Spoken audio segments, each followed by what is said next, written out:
What's going on, wrestling fans? Jeff Upson from PA Power Wrestling with you here. We've got special guests, Greg Warnock. Usually we'd be doing War Up right now, but had to call in some reinforcements. We got Mitch Rupert as well. Thank you guys for both joining. We're going to have really a packed show. We did the AA state preview last night, so if you didn't get to check that out, we did about 2 hours and 20-minute long podcast breaking down the AA bracket. I think we're going to be a little bit shorter this night. I hope so, at least, because I was a little worn out last night talking to him for 2 hours and 20 minutes. My dog came down and was barking at me, so I think she was even a little upset. But yeah, Mitch, it's been a long time. How you been? Man, I'm so happy to be here. I really am. It's this is my favorite time of year. So happy, Jeff, that you're allowing me to be part of the podcast. I know I'm just I didn't get the invite to the AA show, but I'm repping the AA team. Oh yeah, over area on the shirt for CJ Canes and the CJ and Canes Smith this weekend. Yeah. And Gregory, we got to see you all weekend, so I know how you are. Yeah, no doubt. And obviously, Jeff, I'm surprised you didn't put on the Connosville shirt there, kind of to hook us up. It's on underneath. It's on underneath. I got it on underneath. All right. Got to thank the Connosville folks for hooking us up. Yeah. It's always nice to have some fresh gear in the arsenal. But let's dive right in, shall we? Because I don't want to be here all night, and I don't want to drag this on any longer. So we're gonna put up the brackets on the screen. So let me get the brackets up here now. And we're just gonna go through each bracket. And we're going to break down sort of our favorite first round matchups, some of our favorite wrestlers, maybe some sleepers, and then we're going to provide some picks. And, that's what the fans want to hear. They want to hear who we're picking. So let's start at 107. At the top, you have the Southeast Regional Champion, Jacob Carr from Sun Valley, representing Delco. He's at the top. He's a returning state qualifier. On the bottom half, and I'll use the air quotes seeds because these aren't really seeds. These are predetermined brackets that the regional champions are placed in the bracket based on prestige points, so what you did last year, and a combination of that and your winning percentage, so your total record. They're not seeded any other way unless you have two returning state champions that were both regional champs. So we're going to see a couple situations like 127 where you have Nick Salamone and Chase Williams, two returning state champions. Nick Salamone was not a regional champion, so that's why he's not seated away from him, if that makes sense. So let's start 107. Jacob Carr. At the bottom, you have Sean Morley of Conestoga Valley, who is a state qualifier. He is a senior out of District 3. Also on that bottom half, you have freshman from Canada McMillan, Lee Dreschman. He is a West Regional champion. And then the 4th seed is Louis Moya of Parkland, a junior out of the Northeast region. So right out of the gate, Greg, is there anything that jumps off the page at you as potential, first round matchups that you're excited about seeing, or some draws that were maybe a little bit unexpected for you? Yeah, I mean, I think it was pretty well spread out here at 107 as far as the talent throughout the first round. Michael Johnson of West Allegheny falling all the way to 5th. Mm-hmm. He got upset by Bryce Thomas, a guy he had previously beat a couple of times in the postseason. He loses to him in the West Regional semis and then drops a decision to Picciotti from Altoona as well to fall to that 5th spot. So him being in that pigtail, I think, is a little surprising. I think someone would have thought he'd have been the West number 2. So he could be an upset candidate potential. And then as far as like first round matches, I think, one that kind of jumps out the page to me is Max Query against Quinn Bagno. Yep. Two guys who are going to be battle tested, Notre Dame GP, Council Rock South. And very, strong freshmen. I think that's going to be one of the matches to watch. The other one I was looking at too is Elijah Foltz and Parker Jennings. Parker Jennings has been coming alive here as well in the postseason, and I think that could be a good one too. You took all of them, so maybe next time I won't call on Greg first, Mitch, because he took all of them. You ate all of the food. He didn't take mine. Oh, he did? Okay, all right. You're that guy that you go out to dinner and you get appetizers, and and you get onion rings or something, and you're like, "Yeah, yeah, help yourself," but you say it like in a way of like, "Save me some," MFer, and Greg just goes in, takes the whole plate. He's like, "I got this, guys." Yeah, so 107's got a lot of intrigue, and I will say, just from an overall standpoint, after spending 2.5 hours on AA and gearing up for AAA, the parity in AAA is so much more. It's more spread out, right? There's a handful of weights where honestly the top four I don't have a strong feeling about. In AA, I could pretty much tell you, hey, these four are probably going to be in for some one way or another, right? In AAA, that's not the case. So let's start with the first match you had mentioned, and that's Quinn Bagnall and Max Query from Notre Dame GP. That is a rematch from literally the first date that you could have wrestling. It was back in December, I believe 5th. It was the first dual meet for each one of those schools, and Quinn Bagnall came out and beat him 8-5. If you remember, Max Query was the number 1 ranked wrestler coming in to the preseason. Quinn Bagnall knocked him off. Max Query has not seen the top of the rankings since then. But I will tell you, he's had a very strong season. Lost in the finals to Moya, which I'm sure Mitch is going to talk about because he was there. But that is a huge first-round matchup. That's number 4, Quinn Bagnall, versus a number 7, Max Query, right out of the gate. I agree with you with Michael Johnson. I will say this, though, about Michael Johnson.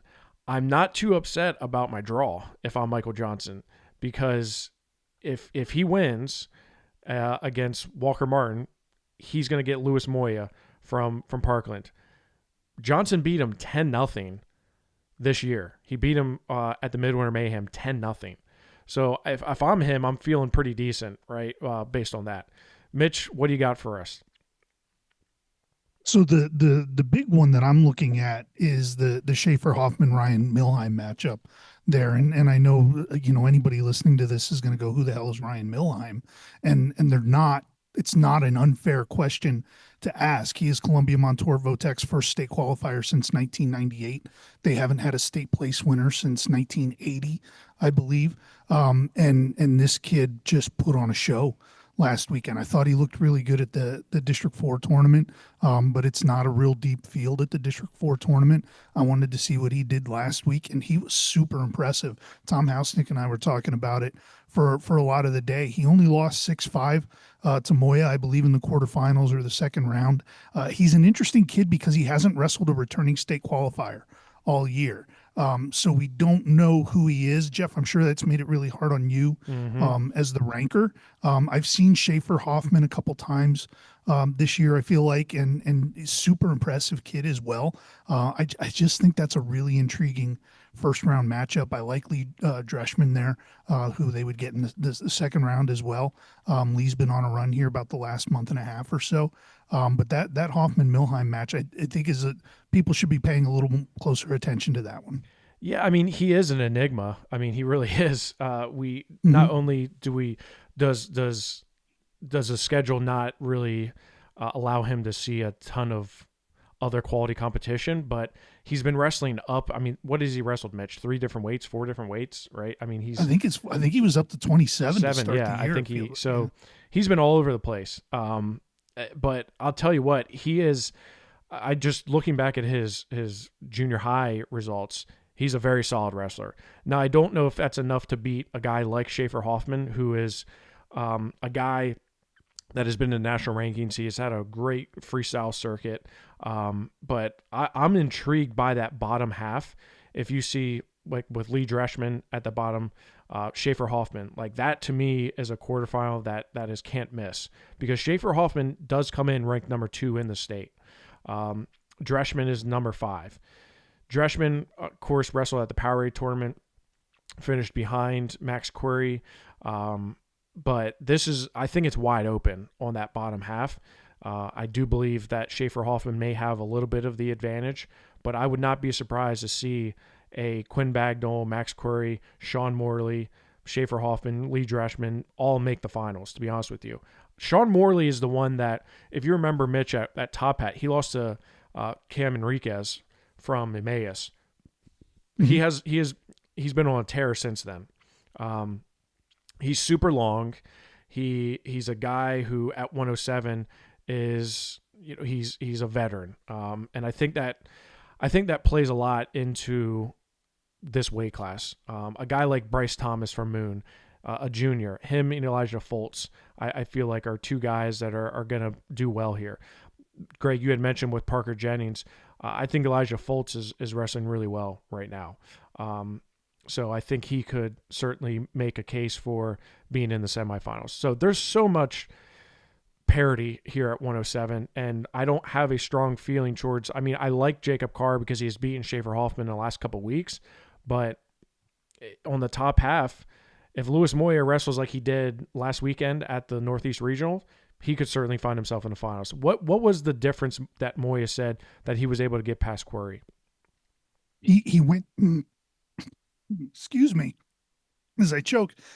He went to a left lead. It's only 107, Mitch. You can't choke yet. Yeah, I know. It's a long day. It's been a long day already. He went to a left leg lead in his setup, and for whatever reason, that it was something he and his coaches had scouted out with Max, and it completely shut down Max's offense. Like, he didn't take the number of shots that we generally see from him. He wasn't as aggressive offensively as we have seen from Max in the past, and it allowed Luis to really just kind of open up a little bit. Got a couple takedowns in there, and he was super impressive. Like, this kid just flies around, and I know it's his first postseason, and there's a little bit of nerves in there, but he is a junior. Like, he has been around the block. He's been in tough matches before, and he seems super level-headed for a guy who's in his first postseason of his career. And just, if he's going to carry that confidence with him, it's a really intriguing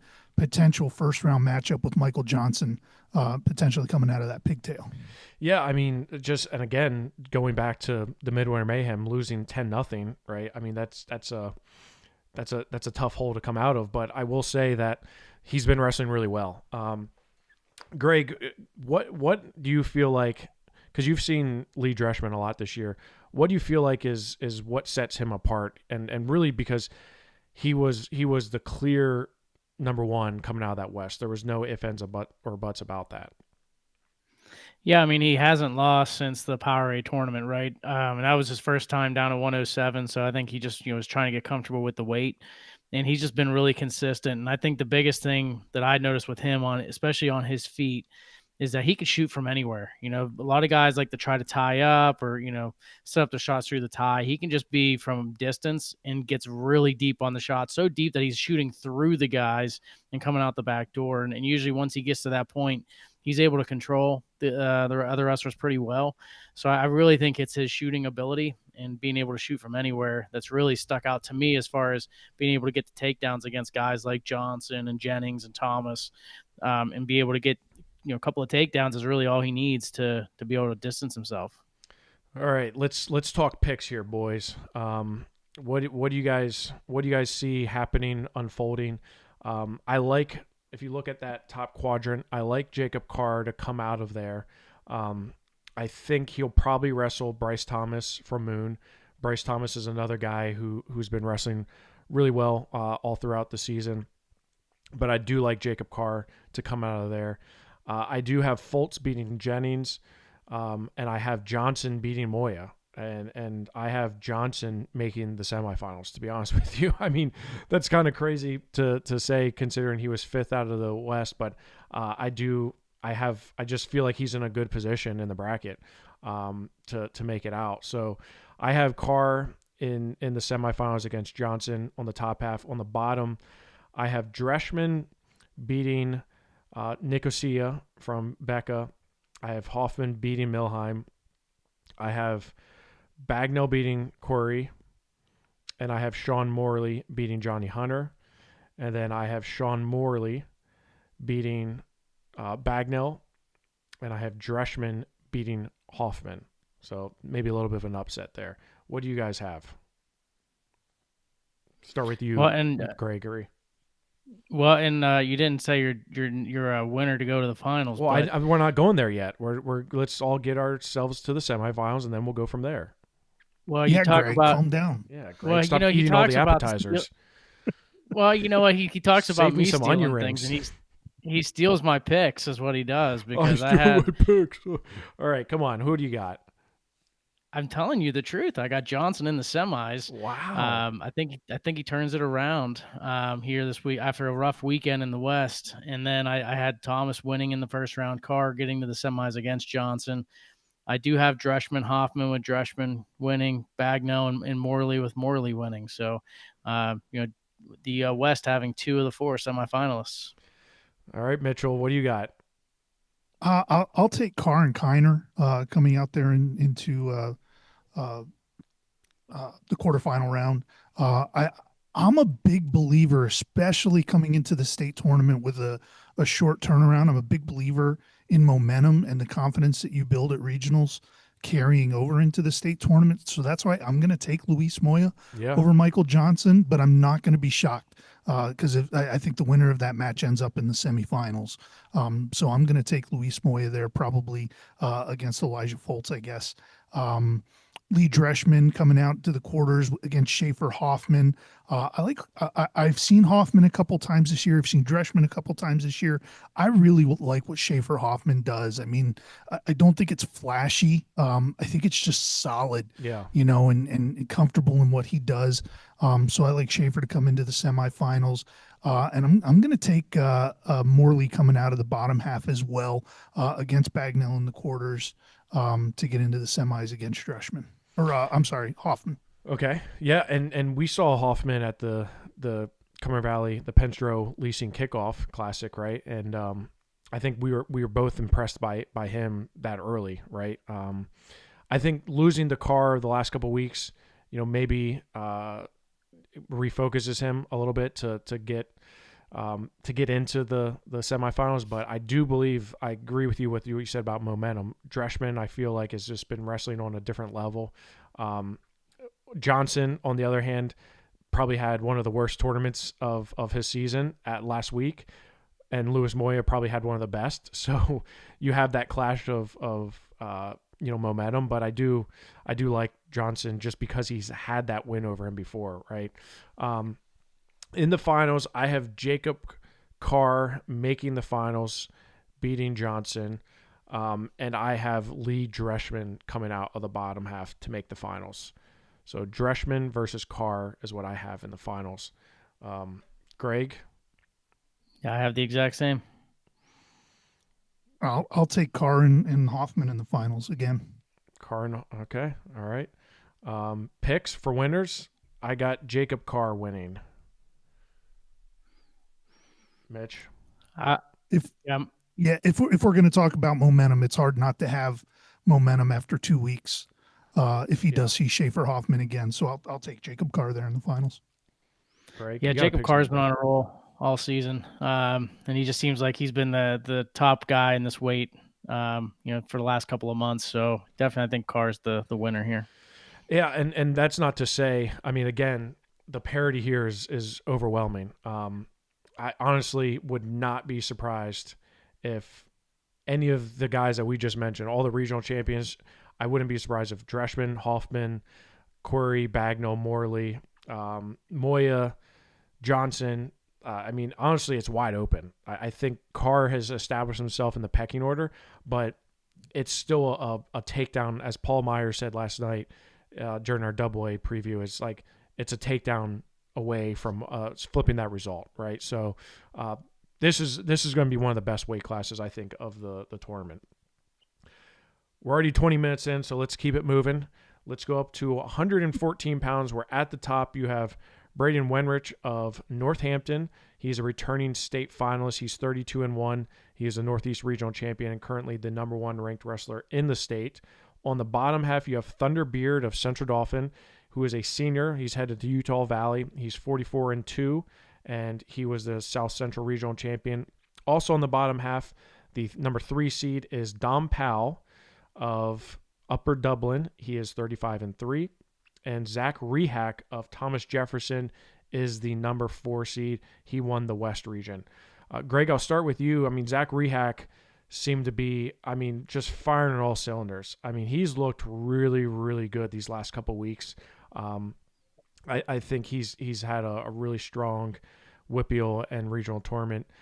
But this is a really tough side of the bracket. I like Lucas McFarland from Haverford. He's a transfer from Malvern Prep. Ezra Henning is a returning state qualifier. John Sagata from Council Rock South is also somebody that has made the state tournament before. So there's a lot of landmines, I guess you'll say it, on the top half, Greg. Yeah, and you know what? For the West region, Rehack has definitely stuck out, right? Thomas Jefferson has done a great job of elevating himself, as well as LeBrier, who we'll talk about a little bit later. But you look at this group, and it was like Dylan Barrett, Alexander, and how about Jackson Hoy, who's really wrestled phenomenal these last couple of weeks to be in as a West 5, Bo Fennick. I mean, this weight class was super deep in the West, but it wasn't like it was star-studded, in meaning that you don't have that, like, okay, this guy's a state champ, right? So there's a lot of depth within the West, but Zach Rehack, to me, really was stuck out above the rest. But yeah, I mean, I think throughout there's a lot of quality in this weight class, and a lot of guys that, could pull some upsets, here throughout. Mitch, what did you see out of that Northeast? I mean, other than Wenrich just being really dominant throughout. Yeah, number one, I love Braden Wenrich's mindset right now. Like, I think he got humbled a little bit last year in the state final. There were a lot of expectations on him coming in, and to not win a state title, I think it hurt pretty good. But he's had the right mindset coming into the season, and he's carried it with him for the last 3 months. Both the Benyo brothers, here we're dealing with Gabe at 114. They're long, they're lanky, they're flexible, they're athletic. Yep, they're scrappy, they're tough, they're sneaky strong, and they're a problem. And I think you can talk about them both. I say they're a problem because they both kind of give you the same things and the same issues. So that Gabe Benyo's he's someone that people are going to have to deal with there, and that's a tough quadrant. I really like that quadrant there. And John Sagata is a guy we saw at Cumberland Valley earlier this year. I liked what he showed us. That's a really intriguing first round matchup, I think, with Zane Gardner there.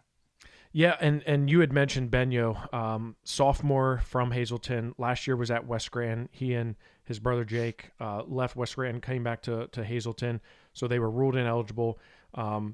But he's got that first round matchup has to be one of the best ones of this weight class. Gabe Benyo and Dylan Barrett.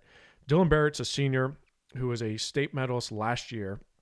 He took 7th in the state last year. He's a 4-time state qualifier now. He's headed to Clarion.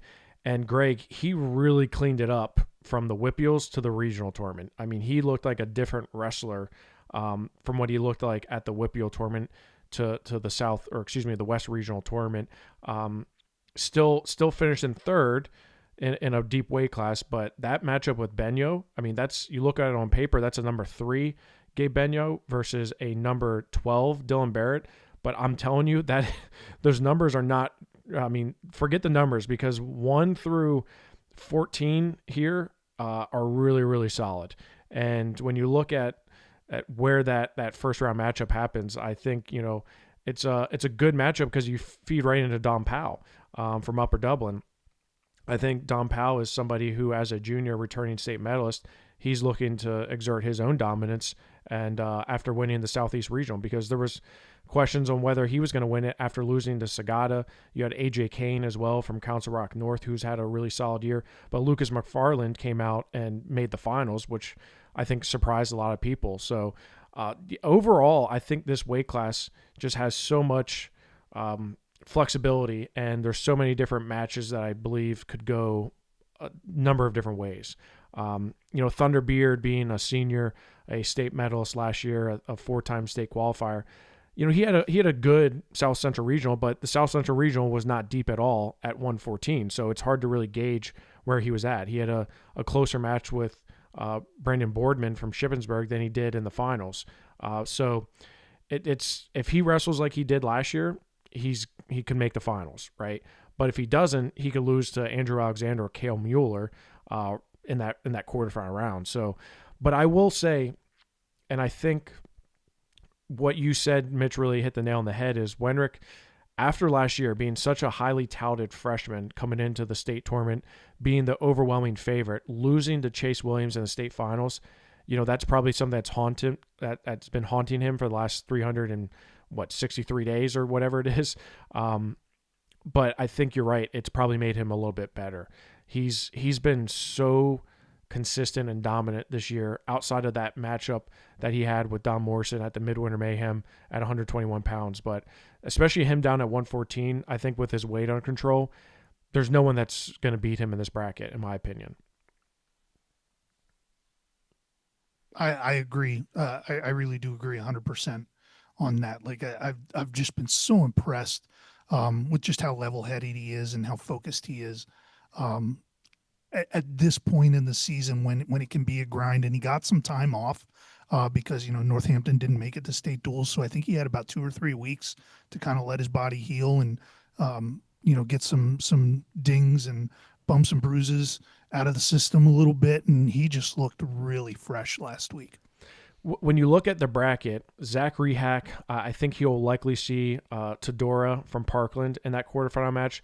These guys wrestled twice at the Midwinter Mayhem this season. And, that's why I got to give another shout out to Paul Myers. But the Midwinter Mayhem is by far, to me, the best tournament in the state for someone for someone that does rankings, because there's so many quality teams from all across the state. There's no outside states really that are there, and you get to see all these guys just bang heads. I mean, look at that 121 pound bracket from Midwinter Mayhem. But Rehack and Todora, they wrestled twice there. Rehack beat him both times. He pinned him in the first match, and then he beat him 5-3 in the next one. So, I think if I'm Zach Rehack, I feel pretty confident of getting to the quarterfinals and making to the semifinals. And I think Wenrick, has a pretty open spot to get to the semifinals. Lucas McFarland, I think maybe the guy he sees in that quarterfinal round. But the bottom half is where I have a lot of questions. Can Dom Powell make a run and make it to the semifinals, or can Gabe Benyo or Dylan Barrett sort of prove their dominance there? And then of course the quadrant below that is Thunder Beard going to be able to make it to the semifinals again. So. Greg, I'll start with you. What do you have on the top half of 114? Yeah, I have Wenrick wrestling McFarland, and I have Bo Fennick winning that opening matchup. But Wenrick against McFarland, and I have Sagata, Rehack beating Todora, and then in the semis, Renrick and Rehack. Okay. Mitch, anything different or same? Nope, same thing for me. All same? Okay, I had the same thing. Wenrick and Rehack. On the bottom half, Greg, what do you have? Bottom half, I have Jackson Hoy winning the opening match. I have Dom Powell winning that one. I do have Benyo over Barrett. Also have Alexander over Muller. Kane against Beard. Beard beating Kane. And they also have Beard making it into the semis against Powell. It's yeah. I mean that's I don't think you can argue with those picks. Mitch, is similar or different? Yeah, that Andrew Alexander Cale Muller match is super intriguing to me. You take the 10 losses with a grain of salt, just with the schedule that Notre Dame wrestles. So I think that's a really intriguing first round matchup. I still think whoever wins that probably loses to Thunderbeard there in the quarters, though. So who do you have making the semis? You have. Yeah, I'll have Thunderbeard, and man, I really like, especially if you haven't seen Benyo before. I think he's really difficult to wrestle against, but I'll still take Dom Powell coming into the semis against Thunderbeard. Yeah, I went with my gut on the bottom half too. Dom Powell, I have making the semifinals, beating Gabe Benyo, but I think that Benyo Barrett match could go absolutely either way. If Barrett wrestles like he did at the regional tournament, he absolutely can beat Gabe Benyo. But I mean, Gabe Benyo, he and his brother Jake they've been so good for so long. I mean, these guys, the Mad Assassins and they've been going to every tournament under the sun and doing well at. So it's hard to pick against him. But I do have Dom Powell coming out to the semifinals, and I have Thunder Beard beating Andrew Alexander to make the semifinals as well. So, Greg, who do you have in the finals? I have Wenrick taking on Beard. Okay. Mitch? Same for me. All right, we're all the same. I mean, I can't not pick the Central Dolphin wrestler to make the finals, right? My boy Thunderbeard making the finals, but that to me Pick him to is win it though. no. I'm not picking him to win it. Let's not go that far. No, I mean I think Wenrick is just wrestling on a different level. So I do have Wenrick winning it over Thunderbeard, but I'm my confidence level of that matchup is pretty low. Like I feel like, again, like we talked about 107, Powell, Benyo, Barrett, Alexander, Mueller, Beard, like all of those guys are in contention to make a run and make the semifinals and the finals. So, but so far we've all been the same, I feel like. So maybe so much for that parity in AAA. Let's go to 121. I think go ahead, real quick, Jeff. I think the parity isn't so much in necessarily who's going to win. I think it's in that you can see the bracket playing out in like 8 or 9 different ways. Yeah, no, you're right. Yeah. That's fair. That's a good point. You're right. Yeah, I agree with you. Let's go up to 121. 121 has to be one of the best brackets of the state tournament, right? And that's mainly because Mateo Gallegos of Dubois beat the number one kid in the nation, Landon Sidden. That was an incredible match. It was a lot of fun. I went back and watched it a couple times, and we were there live, Greg, and the more I watched it, the more I thought Sidden had a takedown on Gallegos. I mean, obviously that's in the past now, but I do believe that he probably had a takedown at one point when he had the leg in, and Mateo only had the whizzer. But I thought it was, at the time, where from my perspective where I was sitting, like I didn't think it was a takedown, but after watching the broadcast, I thought it was. Nonetheless, Mateo Gallegos, who is a returning state finalist last year, he was a runner-up to Wilmont Kai. He is at the top of the bracket, 45-2. On the bottom half, you have Dom Morrison from Hatboro Horsham, who was a state champion in 2024, was 5th in the state last year. And you have Nico Emili of Bethlehem Catholic as the number 3 seed. He was your champ out of Northeast. And Abram Schaefer from Wilson Westlawn. He actually just committed to Alvernia, I believe today or yesterday. He's a senior out of the South Central region.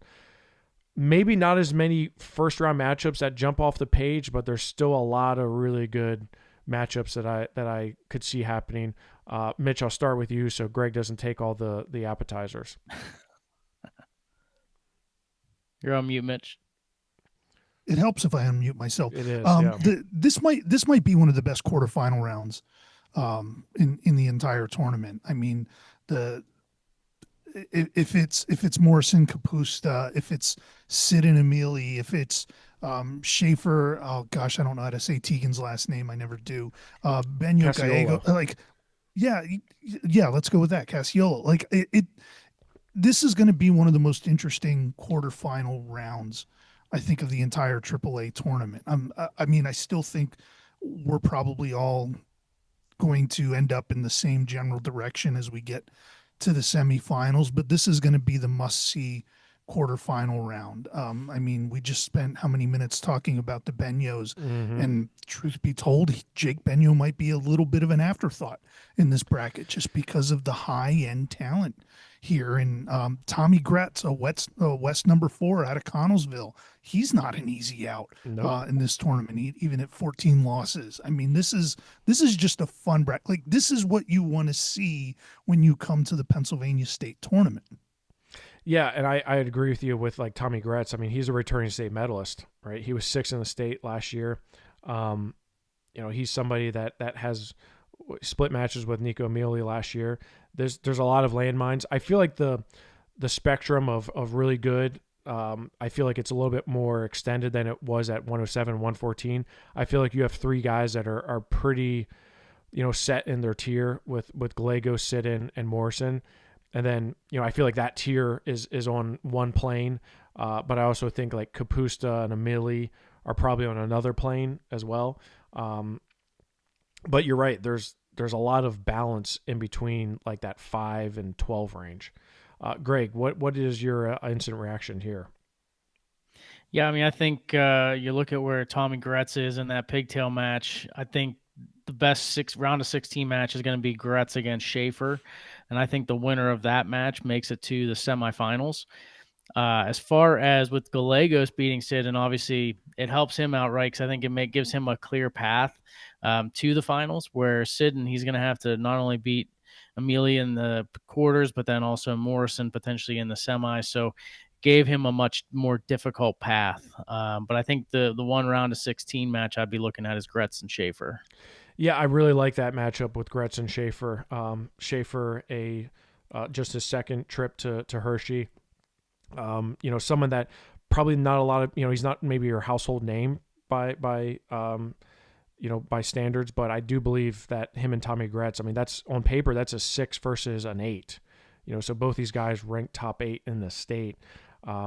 Gretz, you said with 14 losses, I mean, Collinsville wrestled a really tough schedule this year, and we got to see them go all the way to the team state tournament. So, he's definitely taken some lumps, but I do think that that first round matchup could be a pretty big one.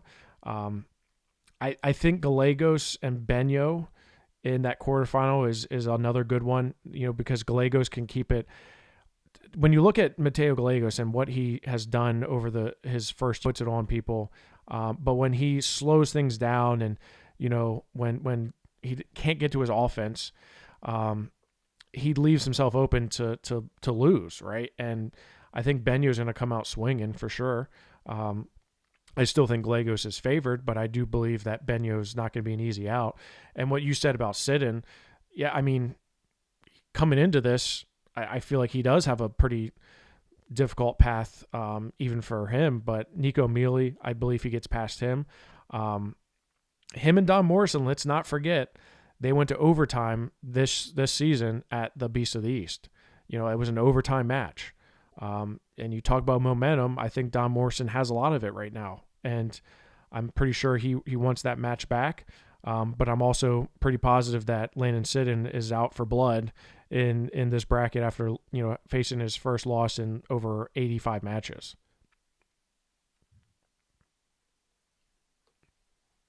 Mitch, anything? So Jeff, why don't we start with you then? Who are your picks? Oh, you're going to start with me. Thank you for sharing. Great. Yeah. That's nice of you. So I have Gallegos beating Benyo. I have Casiolo wrestling Tommy Gretz, with Tommy Gretz making it to the semifinals. I know that's crazy, fourth, making it out to the semifinals, but I do think I think that first matchup, I feel like him wrestling Cooper Helm, just getting sort of those jitters out and getting that first match under his belt, I think that helps a little bit in a lot of ways, especially for a guy like Tommy Gretz, that I think a lot of it's between the years with him. So, but again, I wouldn't be surprised if Schaefer or Casiola make it out. But I do have Gretz making it to the semifinals. On the bottom half, I have Nico Mealy making it, beating Laird to make the quarterfinals against Landon Sidden. I have Sidden beating him.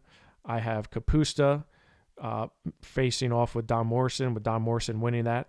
Although that's I have an asterisk there as a really good. That could be a very, I don't want to say a violent match.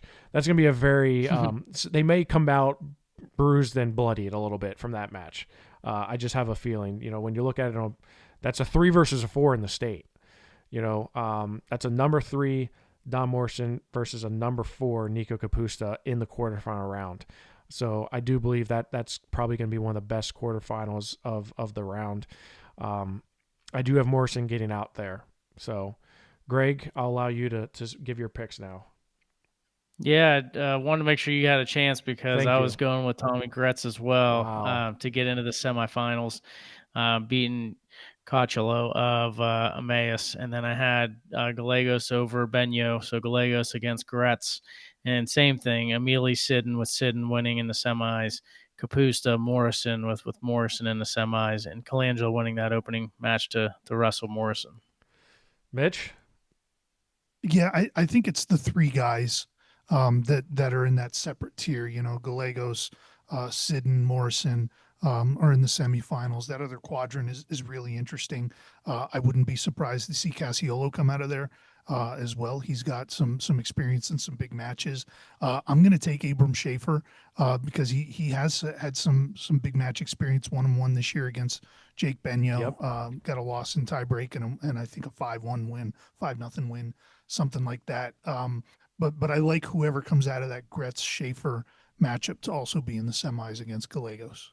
Yeah, I agree with what you said. I mean, the three of them, between Cassiola, Schaefer, and Gretz, they're. I mean, when you look at the rankings, and I think this really emulates it, is Schaefer's 6, Gretz is 8, Cassiola's 9, right? So I mean, we're talking about a matter of 4 spots between the three of them, and Benyo's 7 because Benyo, his last, when they wrestled Schaefer, he lost to him the last time they wrestled. So I feel like that tier there is a pretty healthy one. I like, what did you make of the freshman from Easton, Jack Familiar? Mitch, what did you make of him? I thought it was surprising to see him make the state tournament, to be honest with you, because he came down to 21 after Salomon dropped down, and I thought he had a good Northeast region. Yeah, like it felt like every match I was like, well, okay, well, this is the one where he goes out, and he just never went out. Like he just kept winning until he found himself in the state tournament. I think they do a really good job there in Easton of peaking at the right time of the season. And I like when guys wrestle up for a whole season and they make that drop for the postseason. Thunder Beard is another guy that's done that. He made the drop for the postseason down to 14 because I think it's a totally different feel when you're talking about that much size difference, especially here in the lighter weights. So I think it makes a difference. All right, Greg. I guess it's my turn to pick who. It's my turn, right? To pick on. Yeah. All right, to go into the finals. I do have Gallegos making the finals, and I have Landon Sidden making the finals over Don Morrison. And I have Sidden avenging the loss and beating Gallegos. I have the same thing, and I thought Sidden actually, was the more of the aggressor of the two, and to your point, right, it looked like a potential takedown. Just felt like if they wrestled again, he would land at least one, if not 2 takedowns, and be able to pull away and win the match. Obviously, he's going to have another very challenging semi with Morrison now because of where he's at in the bracket. But at the end of the day, I still think Sidden comes out and wins the state title. Mitch? There's a little bit of it's a little different because Gallegos and Sidden are both ranked top 10 in the country, but there's a little bit of the Jax Forrest, Chris Vargo feel to this where Vargo got the upset at regionals. Jax Forrest came back, and I think he bonused, maybe even teched him in the state finals. I'm not expecting that because, again, these two kids are top 10 in the country here, but I think Landon Sidden gets his revenge here. So Sidden beat Morrison this season at the Beast of the East. It was 4-1 in sudden victory. That was in the quarterfinals. So, I mean, that is a match that, I mean, it very well could end up a sudden victory match again, right? And Morrison, I thought he looked outstanding at the Midwinter Mayhem. I mean, let's not forget he beat Mateo Gallegos at the Midwinter Mayhem. He ran the table. He won the by far toughest bracket of the tournament, right? I mean, Keegan Bassett, you had Wenrick there. He beat Wenrick in the finals. I mean, it was just such a Brock Rothermel. I mean, let's be real about that bracket that Don Morrison won. So I don't know if we're, outside of the fact that I kind of wish that Don Morrison was on the same side as Gallegos, right? So we could see that match happen again for a chance to wrestle Landon Sidden as opposed to in the semifinals. But it is what it is. This is going to be a fun weight by far. So I think we can put 121 to bed, and let's move up to 127, where this is a wild bracket. So if I'm thinking of like one of those like mechanical bulls that that just throws people off. Like I feel like that's 127. If I have an analogy, like that's 127 is a mechanical bull because you could potentially have 2 returning state champions meet in a quarterfinal round. Chase Williams, Central Bucks East. He's at the top. He won a state title last year, 20 pounds lighter at 107 pounds. He beat Warnock in the finals. He's at the top of the bracket. On the bottom half, you have Santino Sloboda, a 3-time state medalist who is committed to Pitt. Also on the bottom half, you have Emilio Albanese of Emmaus. He is somebody that has, every time he's been in Hershey, he's come away with a state medal, and he's not finished worse than 4th. And you have from the 4th seed is Kevin Morliert of Cedar Cliff, a returning state finalist who lost to Nick Salamone in the finals last year. Mitch, I'll start with you. I feel like I just took a whole thing of high layer and threw it all over 127 because I have good matchups all over the place here. Do you have the same? Yeah, like, and I had a really good conversation. Like, Emilio Albanese is my guy. Like, we've talked so much over the last 3 years that I've gotten to know him pretty well, and he's one of Mitch Rupert's boys. And the one thing that we talked about last week at regionals was how do you avoid the landmine in the early rounds, because that's what's burned him a little bit at the state tournament. And here you're staring down the barrel of a Max Tansini matchup in the quarterfinals. Sometimes it can't be avoided, and that's assuming that he gets through Declan Barr, in that first round match, which I think is a tremendous matchup in the first round. Like that whole quadrant right there, and I think so highly of Emilio Albanese and what he's capable of. I think he's in the right mindset again. Momentum matters, and back-to-back weeks of wins over Nick Salamone, I think, has put him in the right spot. That being said, I know you're going to force me to make picks here, but I don't want to. Because you have to. I'm sorry. It's just a fun bracket. It really is. It is a fun bracket. And you had talked about that Tansini potential matchup. That first round between Tansini and Yordi is one of the best first round matches, right? And that you have to go back to, I think it was 2 years ago at the Trojan Wars where Tansini beat Yordi. Now, both these guys are state medalists. When you look at what they did over the last couple years, Max Tansini, he was a 2-time state medalist, finished 6th as a freshman, 5th last year, as a sophomore. Last year, he did not make the podium. Yordi was a state qualifier as a freshman. He and Thunder Beard were going back and forth. And then last year, he earned his first medal, finishing in 6th place. That, to me, is a really, really good first-round matchups between number 8 Tansini and number 11 Will Yordi. So, and for Albanese, I agree with you. I think he's going to get Declan Barr in that first matchup. Declan Barr is not an easy out. Declan Barr is somebody that, he's in almost every match that he wrestles. He doesn't win them all, but especially the close ones, but he's certainly in every match. He's very good from top, and Albanese is going to have his hands full if he has that match. Greg, what do you think of this? Yeah, I mean, this is just a deep weight class, right? You're talking about 2 state champs, and neither one are coming in as the favorite. Another guy who's a state finalist in Millard. I mean, it's a deep weight. And you mentioned Tansini Yordi. Another one is Nick Salamone taking on Nolan Rice right out of the gates. Rice also a state medalist last year. I mean, this is deep, like 1 through 12, right? Yeah. And Albanese, I guess Mitch, I'll say he's coming in as the favorite because of his back-to-back wins against Salamone. But I mean, I think this is a weight class where you could see a number of guys come in and win here at 127. We haven't talked much about Santino Sloboda and the job he's done, as well. I mean, he dominated the West region, it's got Nolan Rice, it's got Declan Barr, it's got Dom Canale, all state medalists. Barr wasn't, but solid guys. So I mean, to me, this is just a deep weight, and there's going to be a number of matches throughout each round that are going to be solid. There's 9 guys that were state medalists at one point in their career. 9. So simple math would say one of them is not returning, not going to leave Hershey with a medal, which to me just shows the depth here. What we didn't even talk about Kevin Mollier or Santino Sloboda that much. We also didn't talk a lot about the freshman from Manheim Township, Frank Lienza. who's a very, very good freshman that I expect to finish very high on the podium. I would be shocked if he doesn't place. He's a very good freshman. He's battled with Moliert. He lost to him at the Beast of the East, got teched by him, but it's been closer since then. I think he has a favorable matchup there in that first round with Matt Coffin from Penridge, another fellow freshman.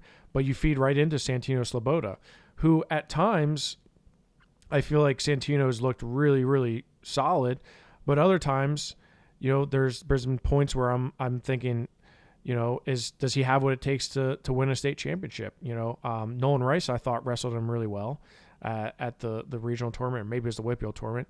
I can remember the mat that it happened on at Canada McMillan. Just can't tell you which weekend it was. It was the Whitfield.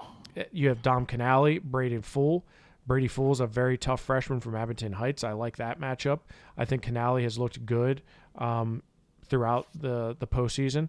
Like you said about Nolan Rice and Nick Salamone, two returning state medalists, with Salamone being a champ. But there's just so many different variables, and I think there's some real parity here. What about Andrew Soretto of Becca, Mitch? I mean, he has a win over Nick Salamone this year. I know he lost to him, but he's coming out of the fourth in a really deep Northeast region. Is he going to cause problems potentially? Probably. I mean, that's the easiest way to say it. Can he beat Santino Sloboda? Yeah, can he? Maybe. Would I pick it? Probably not. Yeah. But with the schedule those guys wrestle, I mean, what has he seen? Has he seen somebody as tough as Santino Sloboda this year? Probably. Yeah, I mean, beat Nick Salamone, so I would say yeah. Exactly. Yeah, so that's a guy who's not going to be afraid of that matchup, who's not going to be on his heels in that matchup. I had the same thought about Michael Good from Nazareth, who's had a really nice run here. He had a huge win against Bethlehem Catholic in District 11 duels to help them win District 11 duels this year. That's a guy who's not an easy out, and he's not afraid of a big matchup there. It's not a matchup he should probably win if he gets to Mylart, but it's a tough out. Yeah, I mean it's a super tough out, and there's no gimmies. I feel like there's very few gimmies at 127 pounds. That Nick Salamone, Nolan Rice, Canale, and Fool. I think Kevin Moliert's in a good spot to make the quarterfinals. I don't see Waite or Good challenging him. And to be honest with you, I think he makes the semifinals because I think he beats Fool or Canale. I think Moliert's just been wrestling really, really, solid throughout the season. He's lost to Will Detter a couple times, but he's down to 27. You have Emilio Albanese, Declan Barr. That's not a gimme. As Tansini Yordi, obviously that could go either way. But yeah, there's so much there on throughout the top and the bottom half. I feel like it could go any different way. And Chase Williams seems like an afterthought in a lot of ways, which is crazy to think. But he won the Southeast region. He avenged a couple losses that he had to Matt Coffin. But I feel like he's maybe not being talked about as the favorite, right? So let's start with looking at some picks here. Mitch, I know you don't want to make picks, so that's why I'm putting you first. Who do you like on that top half? Sure. I mean, I like Chase Williams to get out there to the quarterfinals. I'll tell you this, despite the losses the last 2 weeks, this is the best I've felt about how Nick Salamone has wrestled this year. Whatever has happened, as roller coaster as the season has been for a returning state champion, he looks like he's in a good headspace, and he was pushing the pace last week. Got really upset when his coaches were questioning some calls because he wanted to go. So I feel as good about where he is now as I have all year. So I like him into that quarterfinal. I do like Mylart probably against Dom Canale in that other quadrant on the top half. All right, Greg, what do you have on the top half? Yeah, top half I have Chase Williams taking on Nick Salamone. I have Canale in Mylart, and then I have Salamone wrestling Mylart in the semis. State finals rematch. That's a state finals rematch from last year. Nick Salamone and Kevin Molliert. I have the same thing. I have Salamone beating Rice. I have Chase Williams beating Cale Davis. I have Nick Salamone beating Chase Williams. I have Dom Canale beating Brady Fool. I have Kevin Molliert beating Michael Good. And then I have Molliert beating Canale to make the semifinals to set up a state finals rematch. The bottom half, I know, Mitch, you're not going to want to, but you have to. What do you got there in the bottom half? Yeah, I mean, I like Emilio Albanese to come out of that first round matchup, as tough as that might be. I'm going to take Max Tansini to come out of that next matchup. I like Sloboda, even if a tough matchup with Andre Serrato. We'll say it's against Frank Leonza. I don't know how much it matters in that matchup there. I really like how he's wrestling Sloboda this year. So, yeah, Sloboda and Albanese into the semis. And that's a rematch from the Midwinter Mayhem semifinals. Albanese beat him 3-1 back in January at the Midwinter Mayhem. And then Dom Deputy beat Albanese in the finals there. So, these guys have a lot of history. Greg, go ahead. What do you have in the bottom half? Yeah, I have the same Albanese and Tansini, with Albanese making it to the semis. And then I have Lienza and Sloboda with Sloboda in the semis. So I have the same, nothing different. I have Declan Barr beating Menser, and I have Albanese beating Barr. I have Tansini beating Yordi. I have Lienza beating Coffin, Sloboda beating Serrato, and then Sloboda beating Lienza, and Albanese making it to the semifinals. So let's go finals. Who do you got coming out into the finals? Mitch, it's your time. Oh. You just got to pick him. Just pick Emilio Albanese. Just yeah, it's your boy.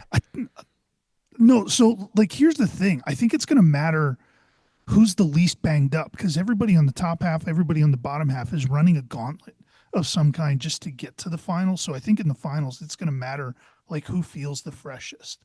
I like Chase Williams to come out of the top half of the bracket. We have not talked about him a ton. We've been talking about everybody else. I like Chase Williams to come out of the top half against Emilio Albanese. And I am going to take Emilio because, again, I think he's in the right headspace to make that run this year. Greg? So I'm going to go with Salamone to make it into the finals. And then I'm actually going to go with Sloboda over Albanese. One thing with Sloboda, and we talked about it, Jeff, right? Sometimes he looks lackadaisical at times out there, right? But the talent is never in question, right? Phenomenal talent. If you remember last year, he actually moved up a weight class to get away from sit-in, and then sit-in ended up getting hurt and not participating in the postseason. I think if he didn't make that move, he's a state champ last year. And so I think, he's been on point outside of that blemish to Albanese. He's been fantastic this season. So to me, I think Sloboda gets it to the final. I'm actually going with Sloboda to win it over Salamone. Wow. All right. So a little Whippeal bias there. I have in the state finals rematch, I have Kevin Molliert beating Nick Salamone on that top half and making the finals. I have Emilio Albanese beating Santino Sloboda to make the finals after seeing what he was able to. Honestly, why I picked that, part of it is just Emilio Albanese has been wrestling at a high level ever since Midwinter Mayhem. He's been wrestling really well. Outside of losing to Carter Chunko from Saucon Valley, I feel like Albanese has been, he's been firing on all cylinders. Sloboda, despite, seeing him not dominate, but control matches against Dom Canale, I don't know. I haven't quite seen that desire or that aggression to come out and really put somebody away. So, but I think that's a toss-up match, and I think there's a lot that could happen on the bottom half. I am picking Emilio Albanese to win a state championship, beating Kevin Molliert in the finals. Mitch, are you going to follow suit or what? Yeah, I did. You did already? I'm sorry. That. I didn't hear you. Yeah. Did you pick Greg? I don't remember. Yes, I picked Sloboda. What have you already lost your mind? We're an hour in. Yeah, I did. The wheels have come off for Well, you. I feel like Mitch changed his pick. He said he picked Chase Williams to make the finals, but I thought you picked Nick Salamone over him. So like I I feel did like not. I avoided that one as no, you much as I switched could. your I pick. said they'd meet in the quarters, and then No, I stopped there. you switched. Uh, and I have to put a preface here. This is that confidence level here is that this happens the way I predicted is probably about at like a 7%, because I mean Chase Williams, Nick Salamone, Dom Canali, Kevin Milliert. I feel like Albanese, Tansini, Yordi, Lienza, Sloboda, like they're all in the mix, right? I think when you look at the tier system, Albanese, Salamone, Milliert, Sloboda, are kind of in one tier, right? Those four are in one tier, and then I would say Lienza, Canali, Williams, Tansini are kind of in another one. But yeah, this 27 is going to be just absolute fireworks. So I'm here for it. Let's go to 133 pounds, where we have the chance to see a 4-time state champion. In fact, we have the opportunity to see 2 state champions in the same year, the first time since Thomas Haynes and Chance Marsteller did it. That's Keanu Dillard from Bethlehem Catholic. He's the 3-time state champion, Northeast Regional champion. He's the top seed. On the bottom half, you have Drew Shear of Boiling Springs, a returning state medalist. He was 7th in the state last year. And you also have on the bottom half Braden Siegel of Downingtown West, returning state qualifier. And Cale Yannick of Moon is the number 4 seed. He beat Braden Weaver of Altoona in the West Finals. Mitch, I'll start with you. This was absolutely the deepest weight class, I feel like, of the Northeast region, because you had 2 returning state champions and Caleb Costco and Mason Whitney. Mason Whitney is a 2-time state medalist. Costco is one of the best freshmen in the state. So this was just an absolute meat grinder, and that's sort of shown in the rankings because the state rankings currently show Dillard 1, Kai 2, Whitney 3, and Costco 4. Yeah, I mean Costco beating Whitney last week, I think in the quarterfinals on Friday night of the regional tournament. Number one, I'm not surprised because I really do believe in the talent of Caleb Costco. And he's slick, he's quick, he's fun to watch. He's a lot of fun to watch. And then Whitney beats him for 3rd place, coming back on the backside of the bracket. It still felt like it was Keanu Dillard, Wilmont Kai, and everybody else, despite how good Mason Whitney is, despite how good Caleb Costco is. Matthew Summer, Northampton, ended up finishing 5th and got into here as well. But that first round matchup, Braden Weaver, Mason Whitney, like that's awesome. Yeah. Like that's a state semifinal level matchup, if not a state final level matchup. Caleb Costco coming out of a pigtail is maybe one of the most dangerous guys coming out of the pigtail in the entire tournament. It's a fun weight class, but I still think it's Keanu Dillard, Wilmont Kai, and everybody else. Yeah, you had talked about that first opening round matchup with Weaver and Whitney, and that's another rematch from the Midwinter Mayhem, where Whitney beat him 7-2. That was a very impressive match in the consolation semifinals. I remember seeing that match. And Weaver's coming off a loss to Cale Yannick, a guy who has not placed in the state tournament before. This is his 2nd trip to the state tournament. Weaver's a 2-time state medalist. He's headed to Penn State. I think that's a really, really good first round matchup. And then Kai, it's interesting because I feel like Kai has a pretty decent draw into the semifinals. I mean, the Southeast region was not super deep at 133. You had some upsets that transpired with Pierce Kane losing.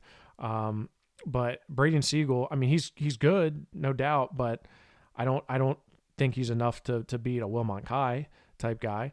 I feel like the top half, it's just Keanu Dillard's, right? I can't see anybody stopping him from making the finals. On the bottom half, like you said, with Wilmont Kai, I don't think there's anybody that's going to catch him quite yet. Greg, what was your opinion of Cale Yannick and how good he's been wrestling as of late? Yeah, I mean, I thought coming out of the section tournament, it was like, I was expecting more out of Yannick, right? And as the postseason has progressed, I think he's continued to catch fire. Obviously, he was fortunate with Weaver being rode late in the third, gets a locked hands call, and then Weaver then has to lit him up to try to get a takedown. But I think he's been getting better as each week goes on. And what's interesting about this way, I agree with Mitch. It's Dillard and Kai, then it's everybody else. But I think with the everybody else, it's like the round of 16, I feel like has more intrigue than some of the quarterfinal potentials. True. Yeah, you're absolutely right. I mean, I think you're right with the round of 16 having just a lot um, more favorable matchups, right? And I think there's some not so much as many blowouts, right? Going back to looking at some of the potential matchups in that quarterfinal round, Mason Whitney versus Drew Shear, should they meet? Whitney has beaten Shear at the Coal Cracker this year 14-2. Drew Shear is a returning state medalist, and Mason Whitney nearly teched him, right? I feel like the winner of that Weaver and Whitney match makes the semifinals. I just don't know if Shear is going to have enough for either one of them. Yeah, I just Costco is another one dangerous coming out of that pigtail round, man. Like Costco has been very impressive to me all season. He's only gotten better, so I feel like he can catch fire and make the semifinals. Mitch, let's start with you. What do you have on that top half of the bracket? Who do you like there? Yeah, I like Keanu Dillard. Obviously, he's going to come all the way out to the semifinals on the top half. Uh, I'll say against Sean Murray, he's wrestling in the quarters. I like that Ashton Chris Shane Young matchup. What I think that's Jeff 11-13 in the rankings Yep. for you there. That's an interesting matchup there. I'll take Shane Young coming out of that one. I really think Caleb Costco is going to come out and beat Kale Yannick in that first round match and get himself into the semifinals against Keanu Dillard. Greg, top half? Yeah, I'm actually going to agree with Mitch. I think when you're looking at it, I mean, I like that Weaver Whitney matchup, obviously, but I also like the Costco Yannick match. I think the winner of that one does get into the semifinals. And, the way, Nazareth and Costco has been wrestling, I think he's going to be the one to do it, pulling the upset over Yannick and being in the semis with Dillard. Man, all the whip your bias, I thought for sure you're going to go Yannick, but you stole my thunder. I do have Caleb Costco. I mean, if you look at the rankings, I mean, Costco is number 4 in the state. Yannick is 5. So that's a 4 versus a 5 in the first round, right? Which is awesome to see, but also sucks for the loser there, right? You're going to have to come back. I have Costco beating Yannick after beating Kane. I have Shane Young beating Ashton Chris. I have Sean Murray beating Patrick Stewart, and I have Dillard beating Murray to make the semifinals. So I have Dillard versus Costco in the top half semifinals. On the bottom half, I have Siegel beating Tarantella, but I like that Patrick Tarantella, Charlie Griffin match. Those are two guys that I feel like have been back and forth, up and down throughout the season. I have Wilmot Kai beating John Emma. I have Wilmot Kai beating Braden Siegel. I have Mason Whitney beating Braden Weaver. I have Drew Shear beating Carter Soto. And then I have Mason Whitney beating Drew Shear to make the semifinals. So Whitney versus Kai and Dillard versus Costco. You guys have anything different? Nope, same for me. Yep, same for me. All right, let's go. Who's in the finals? Greg? Well, I mean, I think we're going Dillard and Kai, right? I mean, Yeah. we've talked about those two seem to be clear and above the rest, and I'm actually going to go with Dillard to win his 4th and be the champ. Mitch, same? Same for me. Keanu Dillard just doesn't make mistakes, and that was the thing I noticed. Like as hard as Wilmot Kai worked to get a takedown, and as much of a matchup problem as he is because of how long and lanky he is and that reach and everything, like Keanu Dillard does a great job of just keeping in good position.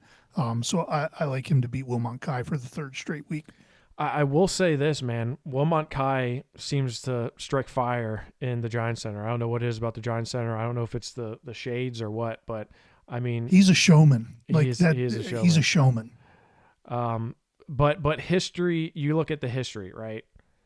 And Dillard's beaten Wilmot Kai 5 times in their careers. 5 times. Pinned him twice, teched him, and this was all 2 years ago, 3 years ago. And then the most recent ones, Dillard beat him 1-0 and 4-2.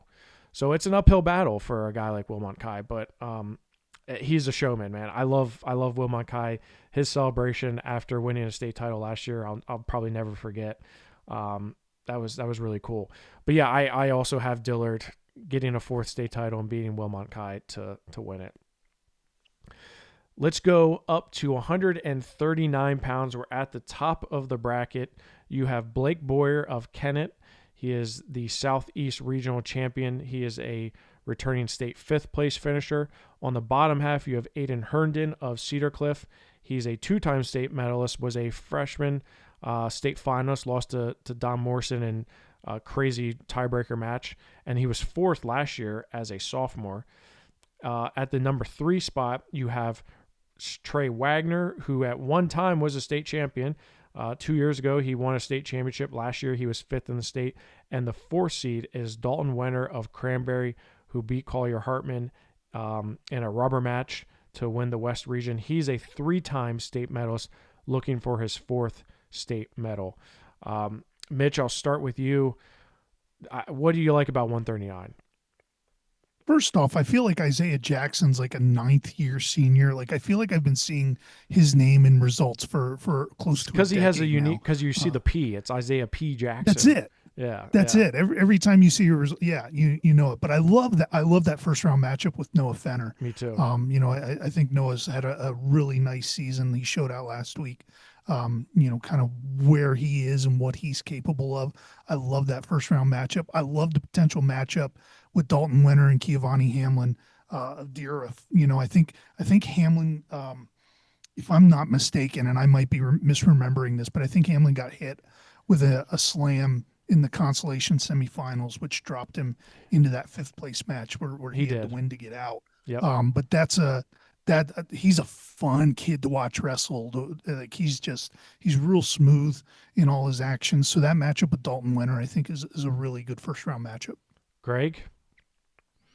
Yeah, outside of what Mitch just mentioned, I also like down the bottom half, Patrick Woloshin of Council Rock South taking on Chase Smith from Franklin Regional. Smith finally, he got 2 wins this season over Brooks Blasco and Norwin, and they were when he needed them most, right? In the team state finals, and then to advance to the state tournament. But literally, the 2 most important times to win, he got them.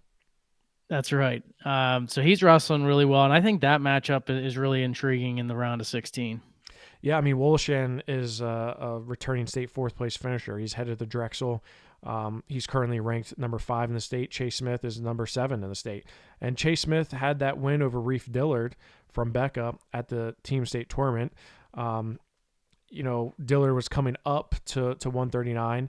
So I'm not sure if there was much of a weight difference there or not, but Dillard's somebody who, he's right there with a guy like Trey Wagner. I feel like Trey Wagner probably doesn't get talked about as much because, he won a state title 2 years ago, was 5th last year, lost to Collier Hartman.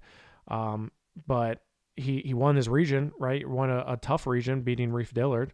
But a guy like Blake Boyer, who finds himself atop of the state rankings and the top of the bracket, he's also had a good year. Mitch, you got to see him at Coal Cracker. He beat Matt Almedina in the finals there. What did you like about Blake Boyer? Just another one of those guys who just stays in good position. Like he's not afraid to fire off his shot when he wants to fire off his shot. He's going to stay in good position. He's not going to give you an angle to get to. Like the value in that at the high school level, I mean, in any level of wrestling, but especially at the high school level, if you're not going to let people score, you got a really good chance to win a lot of matches against really good kids. I look at potential quarterfinal matchups, and I see Aiden Herndon and Collier Hartman as a big one. Herndon number 2 in the state, Hartman number 4 in the state.